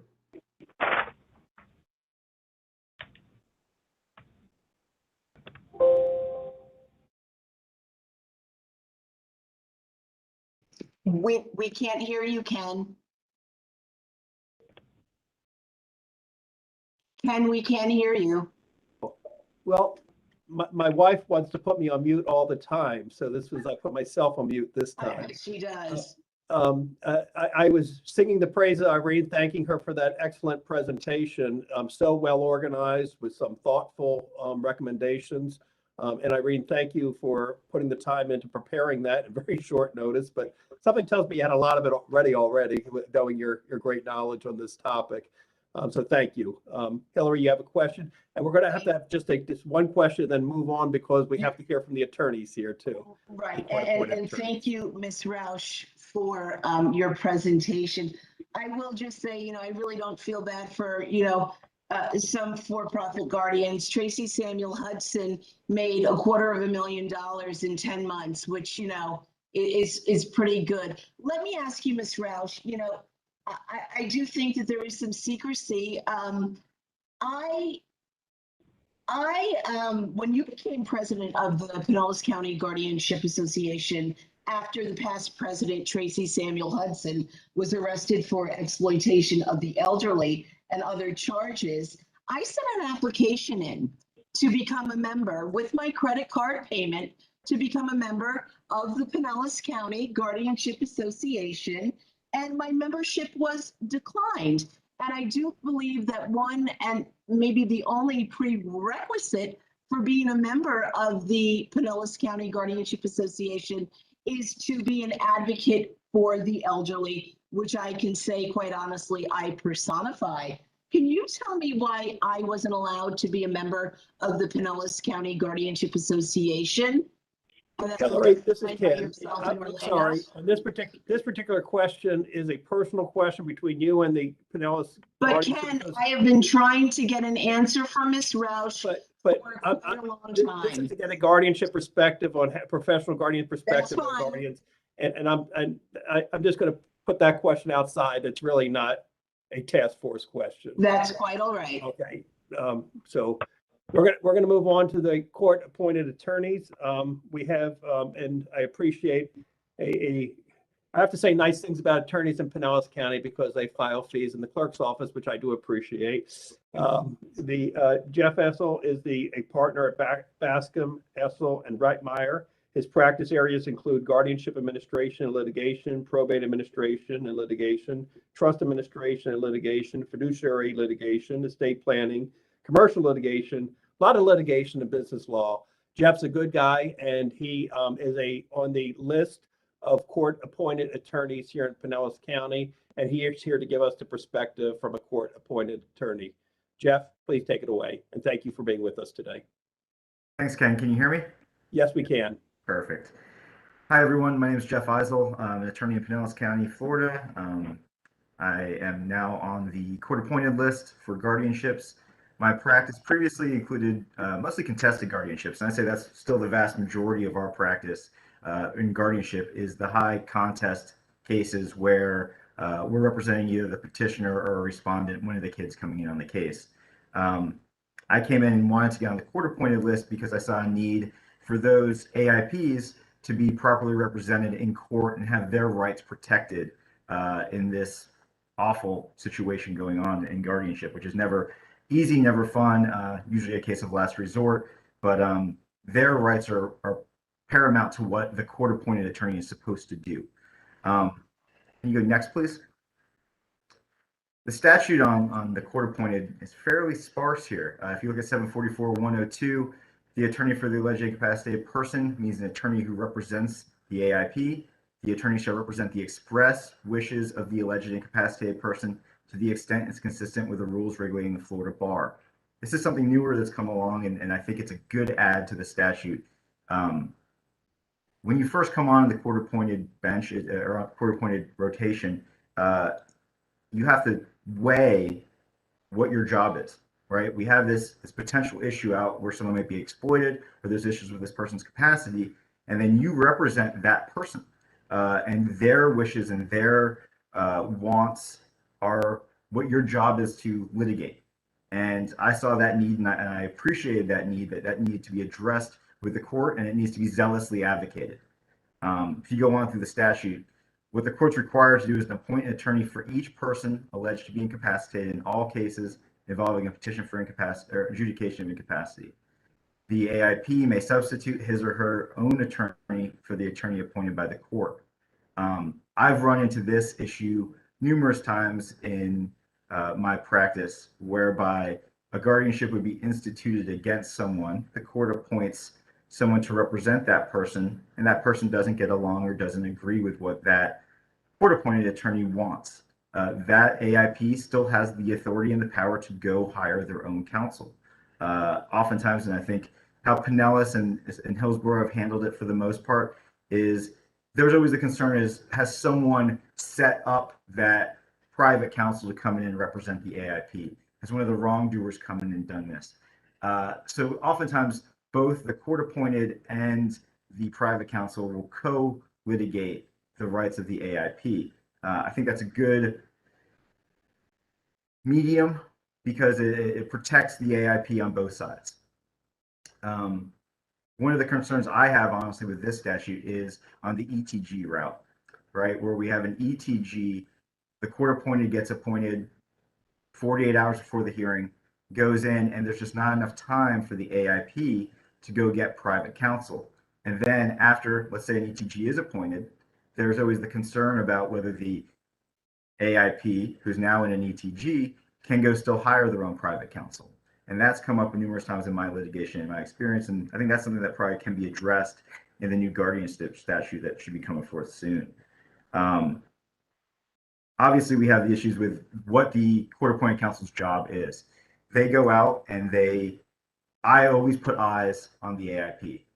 During COVID, that's been more difficult. I can tell you I've gone out and sat outside of ALFs and been 10 feet apart trying to communicate with an elderly person. It's difficult. It's being done via Zoom right now, and that's concerning as well because you don't know who else is in the room on certain occasions. But one of the requirements is for us to get out there and make sure that we're representing the AIP's wishes. And that's, when I go out there and I meet with the AIP, I bring the pleadings, I read the pleadings to the AIP, I ask them what they want to do, what their feelings are regarding the guardianship, their feelings regarding who's filing the guardianship on their behalf, and I take what they want into an account of how we litigate the case. And that would be objecting to examining committee reports. That would be calling other witnesses, discussing issues with their family practitioner and family doctor to see if we need to call them as a witness. Any other professionals or witnesses that we need to call into the guardianship hearing to have testimony on their behalf. And obviously cross-examining the petitioner as well as the examining committee should that be necessary. One of the issues we have had, I think probably most court-appointed attorneys have had this across the state, is access to the examining committee members. There's standing orders in Pinellas County as well as certain areas about who can talk to the examining committee members. And the concern there was you don't want the attorney for the petitioner to call up the examining committee and say, well, here's all this stuff that is going on when it's not in the pleading. It's outside the scope of the pleadings and it's really hearsay. And you don't want those opinions coming in and affecting the examining committee's analysis and review of the AIP. Can we go to the, actually, back to the slide. There's 8 hours of education required to serve as the court-appointed counsel. Whether that's enough or not, if that's enough or not, that's up for debate. I think one of the things there is that these attorneys who are court-appointed, it's a service. We do not get paid much to do this. I say the vast majority of these cases are indigent persons. For the most part, we get paid by the state a flat fee of $400. Oftentimes you have tens of hours into this case, where otherwise you would have been billing at a higher rate. But we do this as a service to protect these vulnerable individuals in our community and make sure that they have adequate representation in these contested matters. One of the cases that's recently come out, and it came out last year, is Erlinson versus Erlinson. I think this kind of set forth how court-appointed counsels should look at these guardianship situations and what they are to do or not. And in this case, Beth Ann's parents filed a petition for limited guardianship over her, alleging she was not attending to her basic medical and psychiatric needs. So it was a mental health guardianship case. The examining committee went out, reviewed and examined Beth and determined that she needed a plenary guardian. And it was a unanimous decision by the examining committee. The court-appointed counsel who represented Beth didn't follow the things that Beth wanted done. Beth wanted, first off, to discharge that court-appointed counsel and represent herself. The court did not allow that. She also wanted her counsel to cross-examine witnesses and put on evidence on her behalf. And that did not occur, though the court-appointed counsel did cross-examine, I believe, one witness. The court here, and Beth appealed the ultimate decision, saying that she didn't have adequate access to counsel and her constitutional rights had been violated. The issue here was, what should the court-appointed counsel's role be? And the court went through a litany of examinations on what to do and what not to do, and found that the Sixth Amendment did not apply to these guardianship situations. But the most important takeaway for court-appointed counsels in this one is this last bullet point right here. Even if an attorney thinks the guardianship would be in his client's best interest, the attorney whose client opposes the guardianship is obligated to defend against the guardianship petition. And I think that happens all the time, where a court-appointed counsel might go out there and say, this person may need some assistance. But if that AIP wants to contest the guardianship, it's that counsel's job to contest that guardianship as zealously as he would anyone else, and in any other case. And that means cross-examining witnesses, putting on evidence, and objecting to examining committee reports, allowing the AIP to testify if they want to testify. And that's really our role in this, is to protect the AIP. And talking to that AIP, getting out there, discussing the case with them, putting the time and effort in there is paramount of making sure that these people are protected going forward. If anyone has any questions for me, I'd be happy to address. Ken wanted me to keep this short, so I tried to. Ken, you're on mute. Jeff, I'm going to ask you something that you mentioned the other day about the advanced directives and how does that impact things. And there was some court case that I thought you cited on that too. Well, so on any guardianship matter, right? We have the advanced directives, durable powers of attorney, healthcare surrogates, which the judges are required to look at as less restrictive alternatives to guardianship. And these are things, for instance, if a guardianship is instituted and I'm representing an AIP as a court-appointed counsel, and I find these less restrictive alternatives out there, that's always going to be my position as long as the AIP still wants that agent to act in that capacity, and that agent hasn't done anything inappropriate, then my position is always going to be that there's no need for this guardianship. The guardianship is, these less restrictive alternatives are an alternative to the guardianship, which is more restrictive. The AIP, while he had capacity, made these documents delineating who should make decisions for them in this if they became incapacitated. And I would push for those documents to be followed by the court. And I think that's required by statute. One of the concerns that are out there is there is a case out there that should any interested person file an affidavit stating that when those less restrictive alternatives were instituted, when they were executed, they had personal knowledge, meaning the respondent or the petitioner had personal knowledge that those documents were done at a time when the AIP did not have capacity, then the court can't look at those documents. And that is usually a side hearing that occurs prior to an ultimate determination, and the court will weigh that, whether those are less restrictive alternatives to guardianship or not. Thank you, Jeff. And we'll have more questions after we hear from our other speaker. We have Mary Kay Wimsett. She has her own law firm in Gainesville, Florida, where I think there's a university located. She's handled guardianships for about 15 years, serving as both the ad litem and representing petitioners.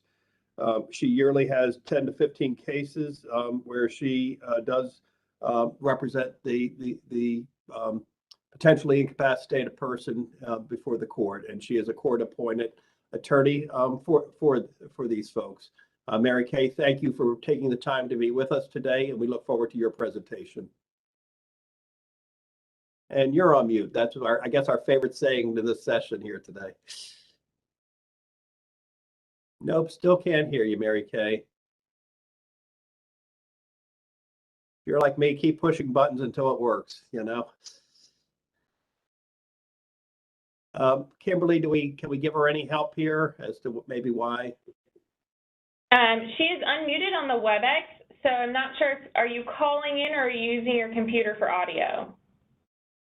Well, she's going to have to do I know sign that you're going language. to chat in. Sorry. Yep. Maybe I was going to say, I don't know if your microphone is muted on your computer. If not, we can. Okay, so she says no. You have a phone number? She's been on court Zoom all day. Okay. So she could have the system call her if you just go to the. I was just about to share that, Sean. Right, thank you. Go ahead, Kim. Sorry. Nope, you're good. At the very bottom, on the left, you're gonna see where it says mute. You can you can have the system call you there, and you can input your phone number, and then once it calls you, then you'll press 1 to be connected to the Webex.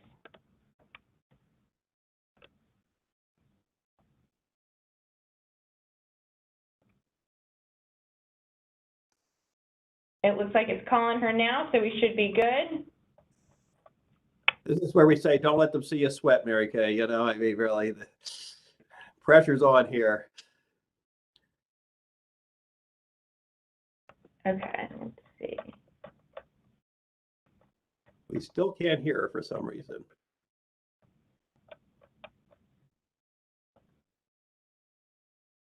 It still shows her audio is connected through her computer. It doesn't show that it is to her her phone.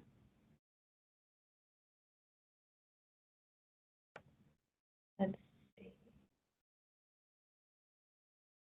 Yes, you can go ahead and or you can disconnect here if you'd like. That way you can just use your audio.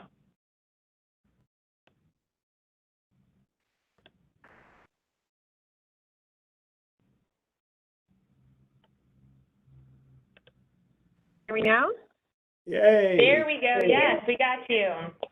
Yay! Let me get the headphones on. Oh, and I'm We're still getting on. ready for Okay. interpretive dance at Mary Kay, so I'm glad we were able to get you connected here. So. I'm so sorry. It worked. I don't think it's my computer because it worked all morning for my hearing, so I apologize.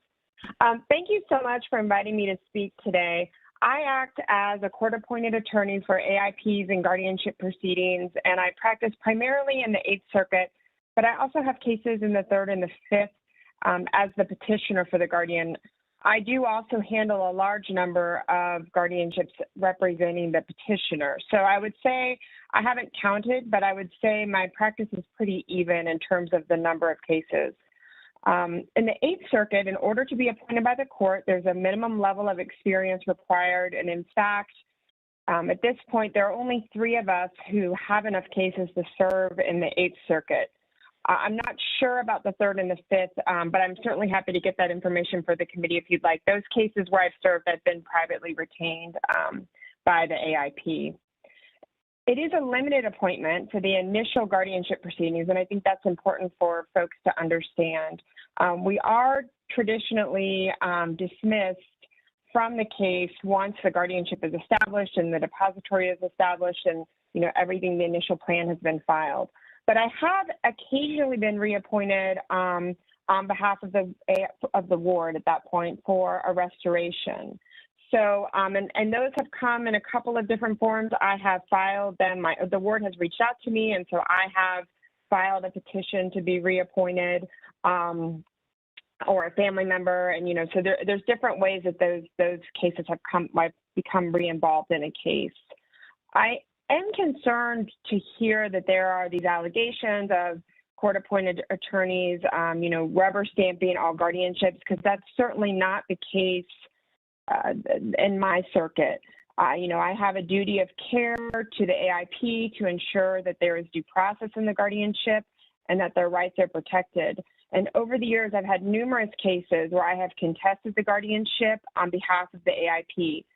Within the past month, even just last week, I advocated for the dismissal of a guardianship, which was dismissed after we received the exam committee reports. This Friday, I actually have a hearing. I represent the petitioner in this case on Friday, but the court-appointed attorney is contesting the guardianship, and we have an evidentiary hearing where I will have to call witnesses in order to establish the guardianship.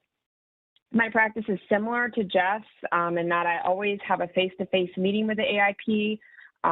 We have done some by FaceTime, by Zoom because of the pandemic when we haven't been allowed to be in the facilities. But I always make sure in that scenario that I'm able to speak with them privately so that if, or with someone that they pick to hold the phone if they're not able, depending on their ability to FaceTime. I do also give them a copy of the pleadings. I try and visit them in their living situation if that's a possibility. I regularly object to the entry of the exam committee reports on behalf of the AIP, and we require our exam committee to testify. I interview family members and seek out any information available regarding the guardianship. If I feel that a guardianship is unwarranted, I do not hesitate to file the required pleadings. I also often, I think in many guardianships, I mediate or negotiate with the petitioner, as to the terms of the guardianship, because many times they seek a plenary, but then we're able to retain certain rights of my client. I know there are also concerns about professional guardians, and I would estimate, though, that the majority of the guardians that I work with are family members who are actually agreed upon by all of the next of kin. It's really more the exception that you have these feuding families and kind of these extreme cases. And often, usually the ward themselves is in agreement with the proposed family member serving. So I would say that, at least in my experience, the professional guardians are more the exception. And really, they're often appointed at the request of the ward because they agree they need help and they do not want the family member, whoever's petitioned to be the guardian, to serve. I primarily see my role, as Jeff said, as protecting the AIP. I have been involved with the Guardian Ad Litem program in some capacity since I was in law school. As a volunteer, I worked as a program attorney, I've worked as counsel to the statewide program, and these skills I've obtained as a child advocate, I think, translate very well to my advocacy for my court-appointed clients in the guardianship proceedings. So I'm just here as someone in the trenches doing the work on a daily basis, and I'm happy to answer any questions that the committee may have. Thank you very much for your time. Very nice presentation, Mary Kay. Thank you so much, Jeff. We have 2 people with their hands up. I see Hillary and then Sancha. And I'll thank you both. And Jeff, is it Eisel or Eisel? I'm sorry. Eisel. Eisel, thank you so much. I'm quite familiar with a few of your cases, and I will say you fought for diligently for your clients. So it's nice to see you in the flesh. I do have to ask the two of you, you know, statute says that the court-appointed attorney does not get paid unless a guardianship is established. I'll ask the two of you, let's just say in the last 10 cases that were court-appointed, how many of those 10 AIPs did not go into guardianship? In all of mine, all 10 went into guardianship. The vast majority of them were uncontested. That's actually the vast majority of my last 10 were guardian advocacies, which are developing disabled adults, which an educational plan substitutes for the examining committee. So it's kind of a different aspect of this. Right.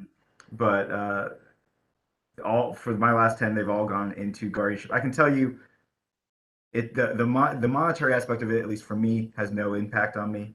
I almost look at these cases as pro bono cases, whereby we're going out and you're doing your job is to represent a person and make sure that their civil liberties are protected. Fantastic, thank you. And I'd have to go back and look, Hillary. I know one for sure was dismissed because I just obtained that order within the past 2 weeks. I think out of the 10, I think 2 others were filed as plenaries, and we were able to. They ended up being partial. Either the ward retained some of their rights. And I'd also like to comment. So the practice in my circuit, which I think is the best practice and is very fair, is there's an expectation of the attorneys who file the guardianships that they have money in their trust accounts to pay me, and I am paid. So if I'm not paid, I won't take the case the next time. So they pay me because there's only a few of us. So they want to make sure that, and so they want to have quality. It's important in my circuit that we have professional and competent representation for the AIPs. And I'm very thankful to have a chief judge and a court administration that has made that a top priority. And again, we are paid by the attorneys who have filed, the petition. So, the practices and when that's great. That's the missing link. But so I'll just leave it at that. But that's a wow moment that I just heard right now, because I've never heard that the petitioner's attorney pays the court-appointed attorney. Yeah, just well, but thank you both. Really appreciate it. We'll go to Sancha, but before Sancha, I'm going to give an editorial. To me, this should be paid for from the state of Florida, just like a public defender type of purpose here. There should be funds allocated for this, and you shouldn't be having to ask attorneys to work pro bono on these matters. It almost says that these aren't significant matters to me. These are so vital that there should be an allocation of fund to the judiciary or to the whatever source, and the money, maybe even the public defender's office funnels the money to the attorney to properly represent the potentially incapacitated person. Say something. I see that. Go ahead, Judge. Same thing with the court monitors that should be paid from funds that are, again, state funds, so that you don't have to pay for your own investigation. Yep. Amen, sir. Thank you. Sancha, I'm sorry, I didn't mean to impede on your time. You're recognized. Thank you, Clerk Burke.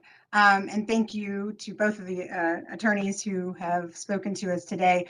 I practice in Central Florida, and a large part of my practice is guardianships, both representing professional and family guardians and one of the statewide public guardians here. And I see fees all over the spectrum and working with attorneys, all across the state. And I think understanding that the economies of the different cities, from Miami to a small town in northern Florida, it's quite different. And we can't make decisions about fees, and I know we've heard a lot of comments from folks who've been affected by guardianships about fees, both attorneys' fees and examining committee fees and things like that. What I'd like to know from the two of you, if you don't mind, in my practice and most of the attorneys that I have worked with, I would say a vast majority of the cases that we handle, incapacity isn't a question. And there are it's a small percentage where there is either a fight about the guardian who's appointed or what the level of capacity is for the ward. And I'm curious to know what that is in your areas. I completely agree with that. I'd say the vast majority of cases, 9 out of 10, maybe even higher than that, there's no issue. The person is either suffered a stroke or is nonverbal, or like I said, guardian advocacy, it's a developmentally disabled adult who agrees with it.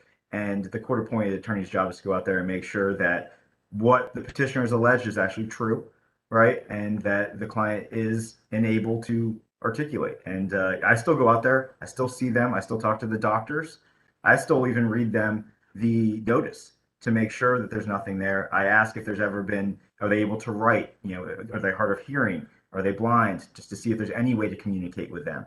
But again, most of the cases, there is no contest. There's no issue of capacity. They are incapacitated, and that there's an agreement among everyone on who should be guardian to make sure that that person's adequately protected going forward because they're unable to protect themselves. Mary Kay, do you have any response? I mean, I have the same, nothing that isn't duplicative of what Jeff just said. So. Hey, Jeff and Mary Kay, we're supposed to close this, but I'll use chairman prerogative here. We had a situation where we had two elderly brothers live across the street from us, and they took care of each other, and then one died. And then, we were very good friends with them, and my wife helped the individual. But gosh, during a period of time, due to new medications for like 2 months, he was out of things. I mean, he was incoherent. My wife was really going over there and really helping him tremendously with daily things. I'm sure if we petitioned for guardianship, there would have been a point, I would think it would be a point. He was clearly, but then once his medications got straightened out 2 months later, he was fine again. No, he still, we still helped him in some things, but he was fine. So how do you deal with that type of situation where, gosh, a person maybe for a couple months periods and apparently incompetent just due to, all these medications from all these different doctors that the way they do it? Sure. I have one actually just recently, similar situation, not medication, but I was representing sister who was trying to impose a guardianship over a brother who suffered a massive medical issue, completely comatose in a hospital local. We did an ETG, a court-appointed counsel came in, went out to visit the AIP, saw he had no ability to function on his own. He was nonverbal at that point. During the course of the guardianship and prior to the adjudicatory hearing, he had miraculous recovery, thankfully, gratefully. The sister was in contact with the ETG. We realized that the person had recovered, and we worked with the court and the court-appointed counsel to dismiss the guardianship because it was no longer necessary. But going forth, if there had been an adjudication and then he had gotten better, let's say, it's incumbent upon every guardian to assess the mental acuity and cognitive abilities of the ward continuously. And if they feel that they have regained the ability to function, and even on limited rights, maybe not full restoration, but even on limited rights, it's incumbent upon them to notify the court and do a restoration of capacity to some extent and reevaluate it. And Jeff, I don't mean to be cynical, but if the person is a high net worth individual and there's good fees to be made, it almost is a conflict of interest that that's the person assessing that. I mean, and again, I'm not casting dispersion, but I know I'm an accountant, I'm a CPA, so I know segregations of duties and conflicts of interest. That's an inherent conflict of interest. I could go back and tell you a little bit of one of my cases. I had someone who was in a guardianship, and she came to my office. I realized she was in a guardianship. I was like, pulled the docket, saw that there was a guardianship already established. I met with her for over an hour, had another partner come in and meet with her. We felt that she was doing much better. And we contacted the attorney for the guardian at that point and asked if they would file a restoration for capacity, or if not, we would seek to come in and represent her interest. And you have to do a special petition to the court to do that. But the court appointed, or the attorney for the guardian filed a restoration for capacity, and that woman's rights were restored. Good. System work there. Mary Kay, any comments? Well, I would just add too that remember the exam committee, which is required, one of the members is an MD, is required to list the medication. And so I always look for that in the report to see what the medications are listed. When I visit the individual at the facility, I will confirm the medications with the nurse or whoever the staff. There is also a period of time, remember. So if in your example of 2 months, you would probably see from the, the exam committee doesn't go out and see them the day of filing. I mean, it takes a couple of months for the guardianship to actually be established. So if it's something that's short term, I think those of us in the system would pick up on it. And just as Jeff said, you can easily, well, not easily, but you can have someone restored if there is a dramatic change based on the medication. Mary Kay and Jeff, thank you so much for your presentation. It was very helpful, and thank you for your advocacy of these individuals who need it. It is appreciated. And both of y'all did it with fairly short notice. You're both quick on your feet and well organized, so thank you again. The task force certainly appreciates your time you spent with us. We now will move into public comment.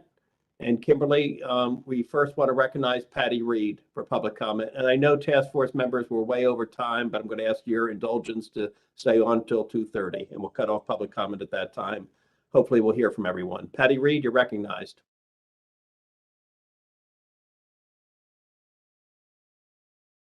Kimberly, do I need to do something? We can't hear from you either, Kimberly. Testing, Patty Reed. Can everyone hear me? Yes, ma'am. Please go forward. Oh, great. My name is Patty Reed. I'm in the 17th Circus of Broward County. My son, Landon Reed, has had a guardianship, fraudulent guardianship for 21 years now.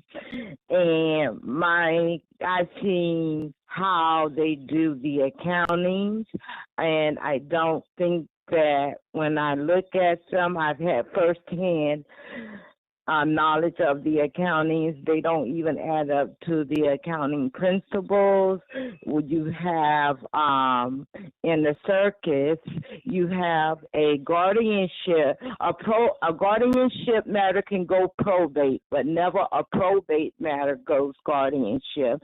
And I've witnessed even instant on court orders. I witnessed judges saying that I gave testimony when Landon and I was out of the state, and it's just it's a lack of public trust in the guardianship. I agree with the young lady who gave the analysis. Yeah, they're handling millions of dollars of assets, and their bond is just too low. The main thing I'm concerned about is that the laws, as far as I can see, it's a conflict with the Constitution. And I think that we need to revisit all the laws and see what we can do, because they don't meet the changing needs of our society. And it's been that way a long time. I remember I went to Chris. I said, you're going to have a huge landfall in guardianship. It is nothing but a racket. And the one thing I'm very concerned about, and I wish this committee would consider it, would be you cannot have a not-for-profit corporation acting as a guardian, because they're governed by internal revenue codes. And then another thing I'm upset about is that most of our assets are protected by a state statute. And if you have an annuity you can't legal process them, and the courts are doing that. So I'm looking at this. There's no checks and balance, and it's just a circus. And to try to maneuver, to try to find out who the actors are, it's just impossible. But I feel that the laws on legislation, it abridges the Miranda versus Arizona. That's a U.S. Supreme Court ruling in 426. Thank you. 10 seconds. Ms. Reed, thank you for your comments to the task force. We appreciate you you. being part of it. Thank Dr. Franks, you're now recognized. Okay, I've unmuted. Everybody can hear me, I hope. My name is Doug Franks. I'm in this because of my mother, Ernestine Franks. There's a website called freeernestine.com.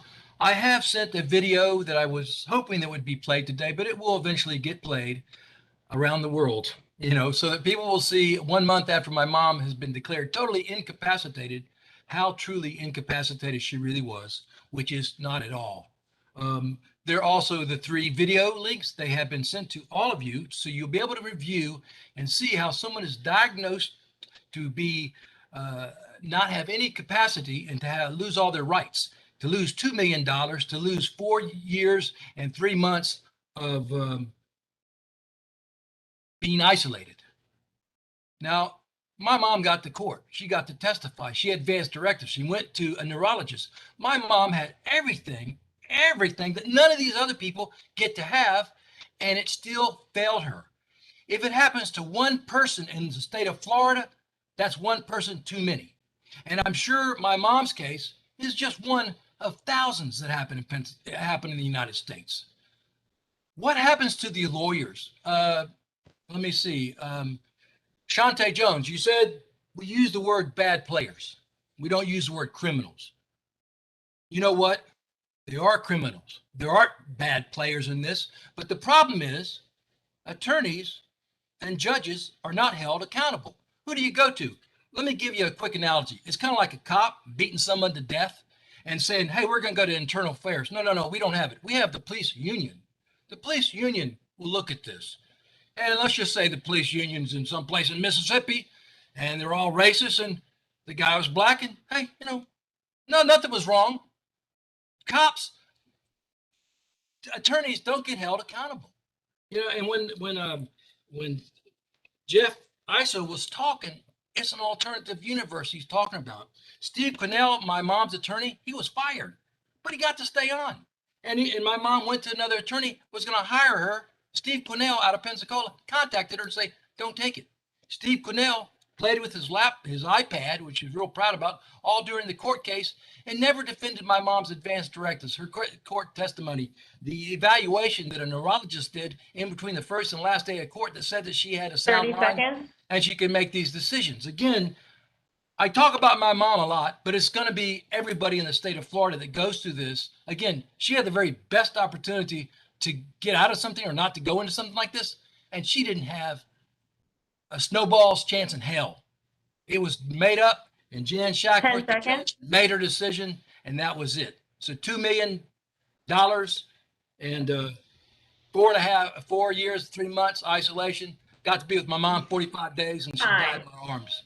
It's BS, and more needs to be done. And I don't want to hear about this privacy and the attorneys. This is a joke. You get paid $300-400 an hour, $500. Who's worth that? You're not. Attorneys aren't worth that money. That's all I got to say. I'm a little riled up, but thank you. Certainly. Ellen Morris, you're now recognized. Thank you very much, Clerk Burke.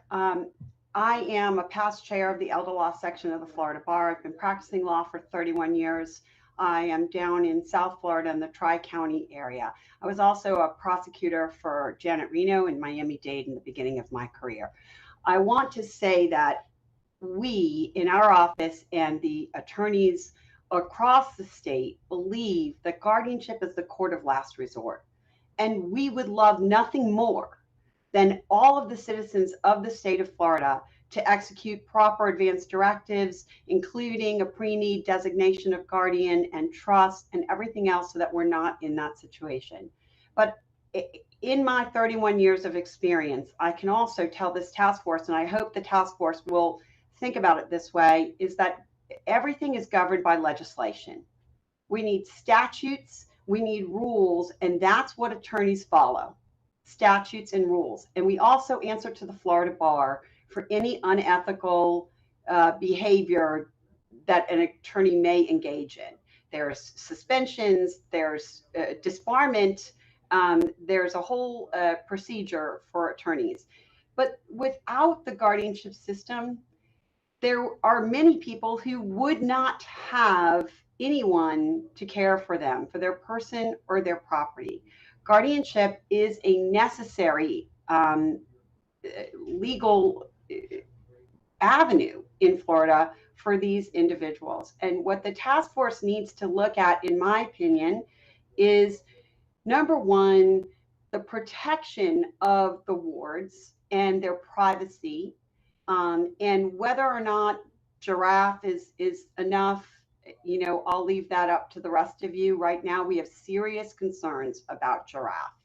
Mr. Palmieri knows that I sent him an email a long time ago and asked to be on the test case for Giraffe, but I was not invited to do so. And I'm an experienced guardianship attorney here in Palm Beach County. And what we need to do is, if there's any question about what the process should be, we've got to go to the legislature. Someone made the comment, and it might have been you, Clerk Burke, that said that drafting legislation is a difficult process. And I served as legislative chair for the elder law section of the Florida Bar for 6 years. I can tell you that drafting legislation is not as arduous as one may think it is. And I know that the elder law section, as well as the real property trust law section, which I'm also an avid member of, would be happy to assist this task force in drafting any proper legislation. Thank you. And thank you, Ms. Mars, and thank you for bringing your comments today. They certainly are appreciated. Rick Black, you're now recognized. Mr. Black. Thanks, always good to have you Burke. with us. You've been Same very here. faithful to attending these task force meetings. And I appreciate everything you and the task force members are doing. I'm the director of SEER. The task force has spent 16 hours in deliberation about how to improve Florida's adult guardianship system. Most of the time has been spent attempting to convince yourselves and the public that the Florida system works quite well and only needs some window dressing, like creating new terms for wards or sealing more records. In fact, the Florida Bar's September membership and monthly CLE meeting will feature elder law attorney Max Sullivan, who will present on the Britney Spears conservatorship and guardianship in Florida. Max is going to talk about the Spears case, how it could never happen in Florida, and what makes Florida, quote, such a unique leadership in the field of guardianship in the United States. The propaganda campaign continues, Clerk Burke. SEER has helped Florida victims 7 days a week for 6 years. Cases like Miss Spears are originated every day a probate courtroom is open in Florida. No activist has questioned that these courts get most guardianships right. However, this task force continues to avoid the core issue. We are demanding you address the exceptions. And what will you do to address litigators who lie and exploit? When they lie in concert, it's nearly impossible for any probate judge to realize an attorney may be exploiting, extorting, or embezzling from a vulnerable adult and their loved ones through a fraudulent and unnecessary guardianship. Victims: Herschel Harbor, Lorraine and Victor Lambu, Ilsa Schaefer, Alice Yanuskavich, Dr. James Adams, Dr. Lily White, Christine Lagisquet, Leonard Thompson, and Thomas Booker all fell victim to fraudulent adult guardianships due to the dysfunction of this system. Well-regarded and protected probate litigators Gerald Hemnes, Brian O'Connell, Jeffrey Sigmeister, Twyla Sketchley, Jane Almy Lowinger, members of this task force, and dozens of others across Florida know how lucrative lying in a Florida probate court is. Sadly, the Attorney General and local law enforcement endorse and protect predatory litigators as they don't want to challenge the judiciary.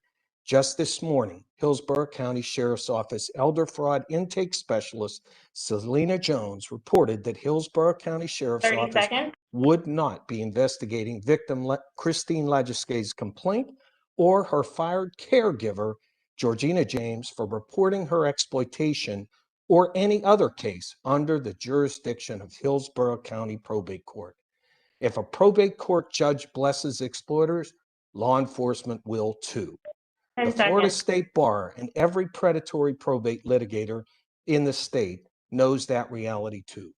I hope this task force truly intends to protect vulnerable Floridians with their efforts. Sealing more records and adopting Giraffe statewide will do nothing to address the recognized, egregious, and well-documented issues. Thank you. Thank you, Mr. Black. Sherry Johnson, you're now recognized. Ms. Johnson.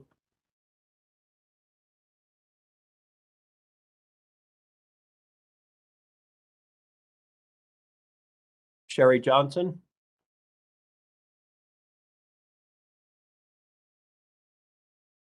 We'll now go to Jan Garwood. Jan Garwood, you're now recognized.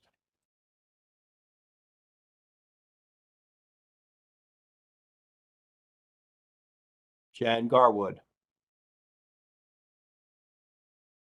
Okay, we'll move along. Twyla Sketchley, you're now recognized. Twyla Sketchley. Hello, can you hear me? And who's speaking? Twyla, is that you? This is Twyla, yes. Very good. You're now recognized. Thanks for being with us. My name is Twyla Sketchley. I would like to address the defamatory comments made by Rick Black just now.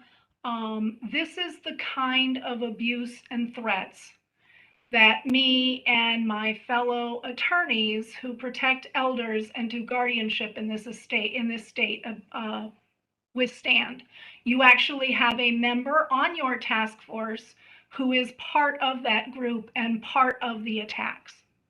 Now, setting that aside, I would like to address some of the substantive things that came up today.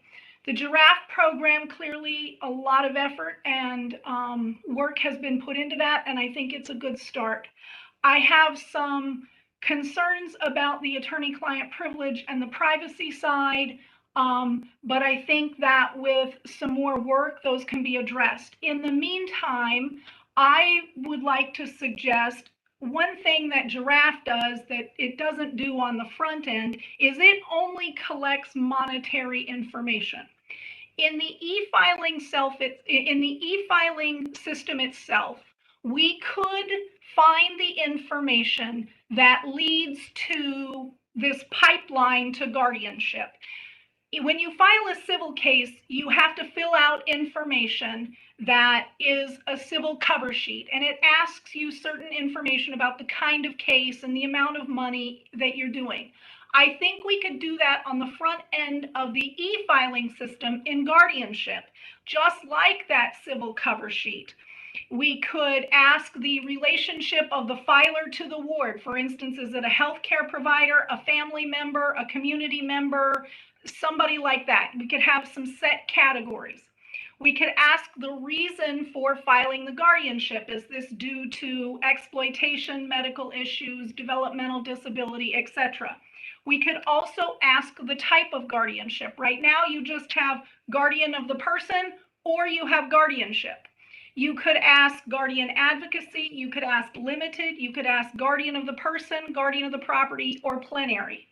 You could also ask in that if the ward was indigent and if the filer was indigent. I know we have to fill out indigency forms, and I practice across many, many counties.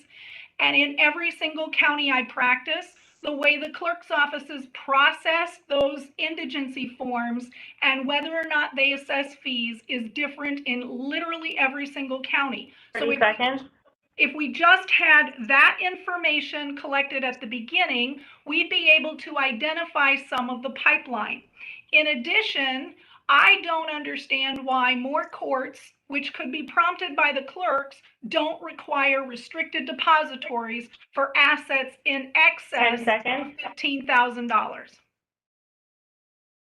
Okay, thank you for your comments, Ms. Can I please speak? Mr. No, Chair, Hillary, for it's task force important. members. Ken, No, Hillary, Ken. Hillary, all of a sudden I can't hear you, but for the public comment, no matter what people say, it's our Let time me say to one listen to them. thing. Ken, please, Jan Garwood, you called her name and she couldn't speak. She's here, ready to speak. Okay, oh, thank you. Okay, you're just asking for someone to be recognized in public comment who I missed. I'm sorry. I'm sorry, but I apologize. Heather And Ken, Kirsten, Sherry, and I will go back to the folks I missed, okay? Or who we didn't hear from at the time. Heather Kirsten, you're now recognized. Thank you. I appreciate being afforded a time to speak. I did want to thank all the presenters today. It was very helpful to hear everybody's input from different optics in the system. I do also, regarding Giraffe, I know a lot of effort's been put into it. I think it could be a viable situation. I would like it to be utilized to create the data about all the good that's being done with guardianships and the protection of elders that's being done through guardianships, because that does occur frequently. Those are most of our cases. And I am concerned, as the other attorneys have voiced, about the privilege issues and confidentiality issues. I think that would have to really be drilled down on for it to be viable.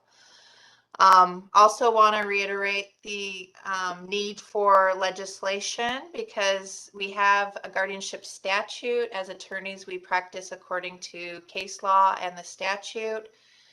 I know that Reptile's working on a rewrite of the statute, but many of the things that are of concerns could be addressed in the statute. And for one example, the motion that Ms. Miller presented to present some revisions we had proposed to the court monitor statute. I think a lot of the recommendations that have come out of this task force regarding the court monitor are excellent. And I think if we have a stronger court monitor system, I think some of these bad players could be culled out. The majority of people in guardianship are doing the right thing by the ward. That is our intent. We have a duty to the ward. We're always driven by that duty. So I know that there's a lot of people that have the feeling of being harmed by the guardianship system, and my heart goes out to them. I have empathy for them. But we can't throw the baby out with the bathwater. We have to be logical about how we approach change. We have to be systematic how we approach change. Things have to be vetted so that it's done properly, because unintended consequences could occur where more elders are being exploited if this isn't done properly. So finally, I'd just also like to say that I'd love to hear any data how Palm Beach is using Giraffe successfully, and any data coming out of that of what the success rate has been, and maybe have a meeting with end users that have used that system to kind of talk about some of the pitfalls. So thank you for your time. Thank you, Ms. Gerson. Thank you for your comments today at the task force. They are appreciated. Sherry Johnson, you're now recognized. Yes, sir. Can you hear me? Yes, we can. Okay, thank you for the opportunity to let me speak. I agree with Rick and Doug and this other lady earlier that spoke to y'all. My question is here, how many on this panel contribute to campaign contribution to these judges?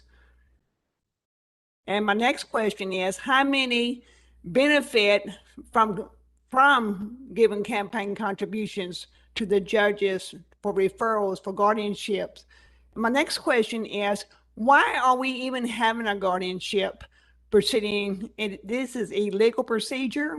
This is nothing more than servitude slaves and by the name of wards. And these attorneys that created this process back in the 80s are the very same attorneys that write the procedures and statutes for this illegal program that we call guardianship. My next question is, when we go to complain to the Guardianship Certification Board, we're right back with the same people that are doing the illegal activities in these courtrooms.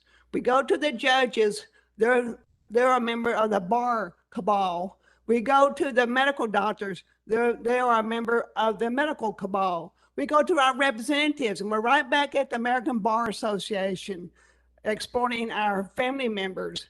If we didn't have a guardianship, what would y'all do for a living? This is nothing but exploiting people. And we did perfectly fine before the Eddies come around. And y'all took advantage of people's families so y'all can make money and disrupt the family. And don't stack your head, sir. I've been through the process. Well, y'all sit up there and y'all lie and y'all cheat and y'all steal and y'all cover CYA each other.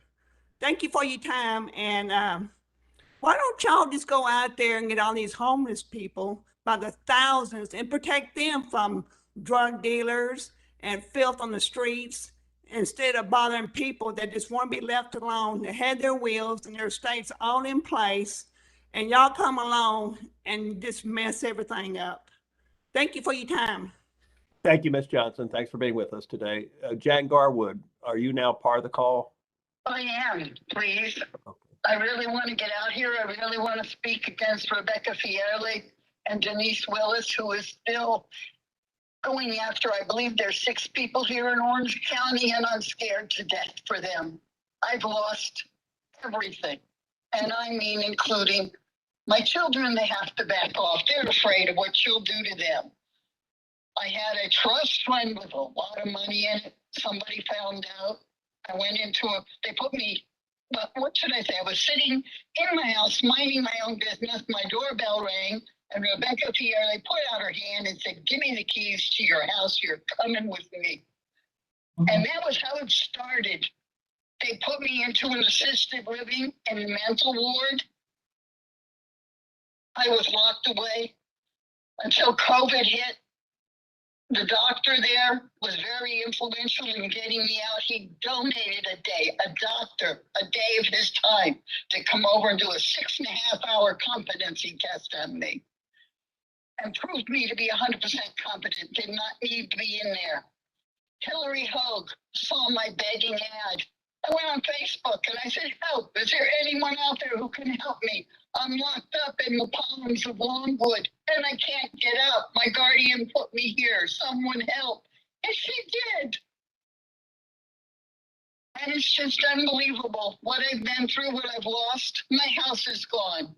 I had over $300,000 in cash just recently, and my trust is gone. I had a 4,000 square foot house, and all the furnishings, I was told, were put in storage. Well, where the hell is that storage? And if she's been released, where's my money? Where's all my furnishings? And my house is gone. But you know who she sold it to, the worst of it? The manager of the Palms of Longwood Assisted Living was double charging me for my room and sold to her daughter my house at about $250,000 less than it was worth because she was financing it. And I didn't see a nickel. I still haven't. I'm renting a room for $600 a month. Utilities, and I can't live. Can you imagine still to this day having to live like this? How long have you been out of guardianship? We don't engage the speakers, Hillary, please. And I'm fighting it. I don't want any guardians for anybody. You know what? Tax lady who died. That's when it started. She used to do my taxes. I had 2 businesses, in-house, websites. I worked my buns off. I had 4 jobs to pay my bills. I didn't steal from anybody. Thank you, Ms. Garwood, for your comments today, and thank you for your participation. It is appreciated. Susan Melendez. Ken, just really quick before you go to the next, I think the issue with Ms. Garwood was the fact that she was a call-in user. So if it's a call-in user, we need to know so that way I can unmute those lines.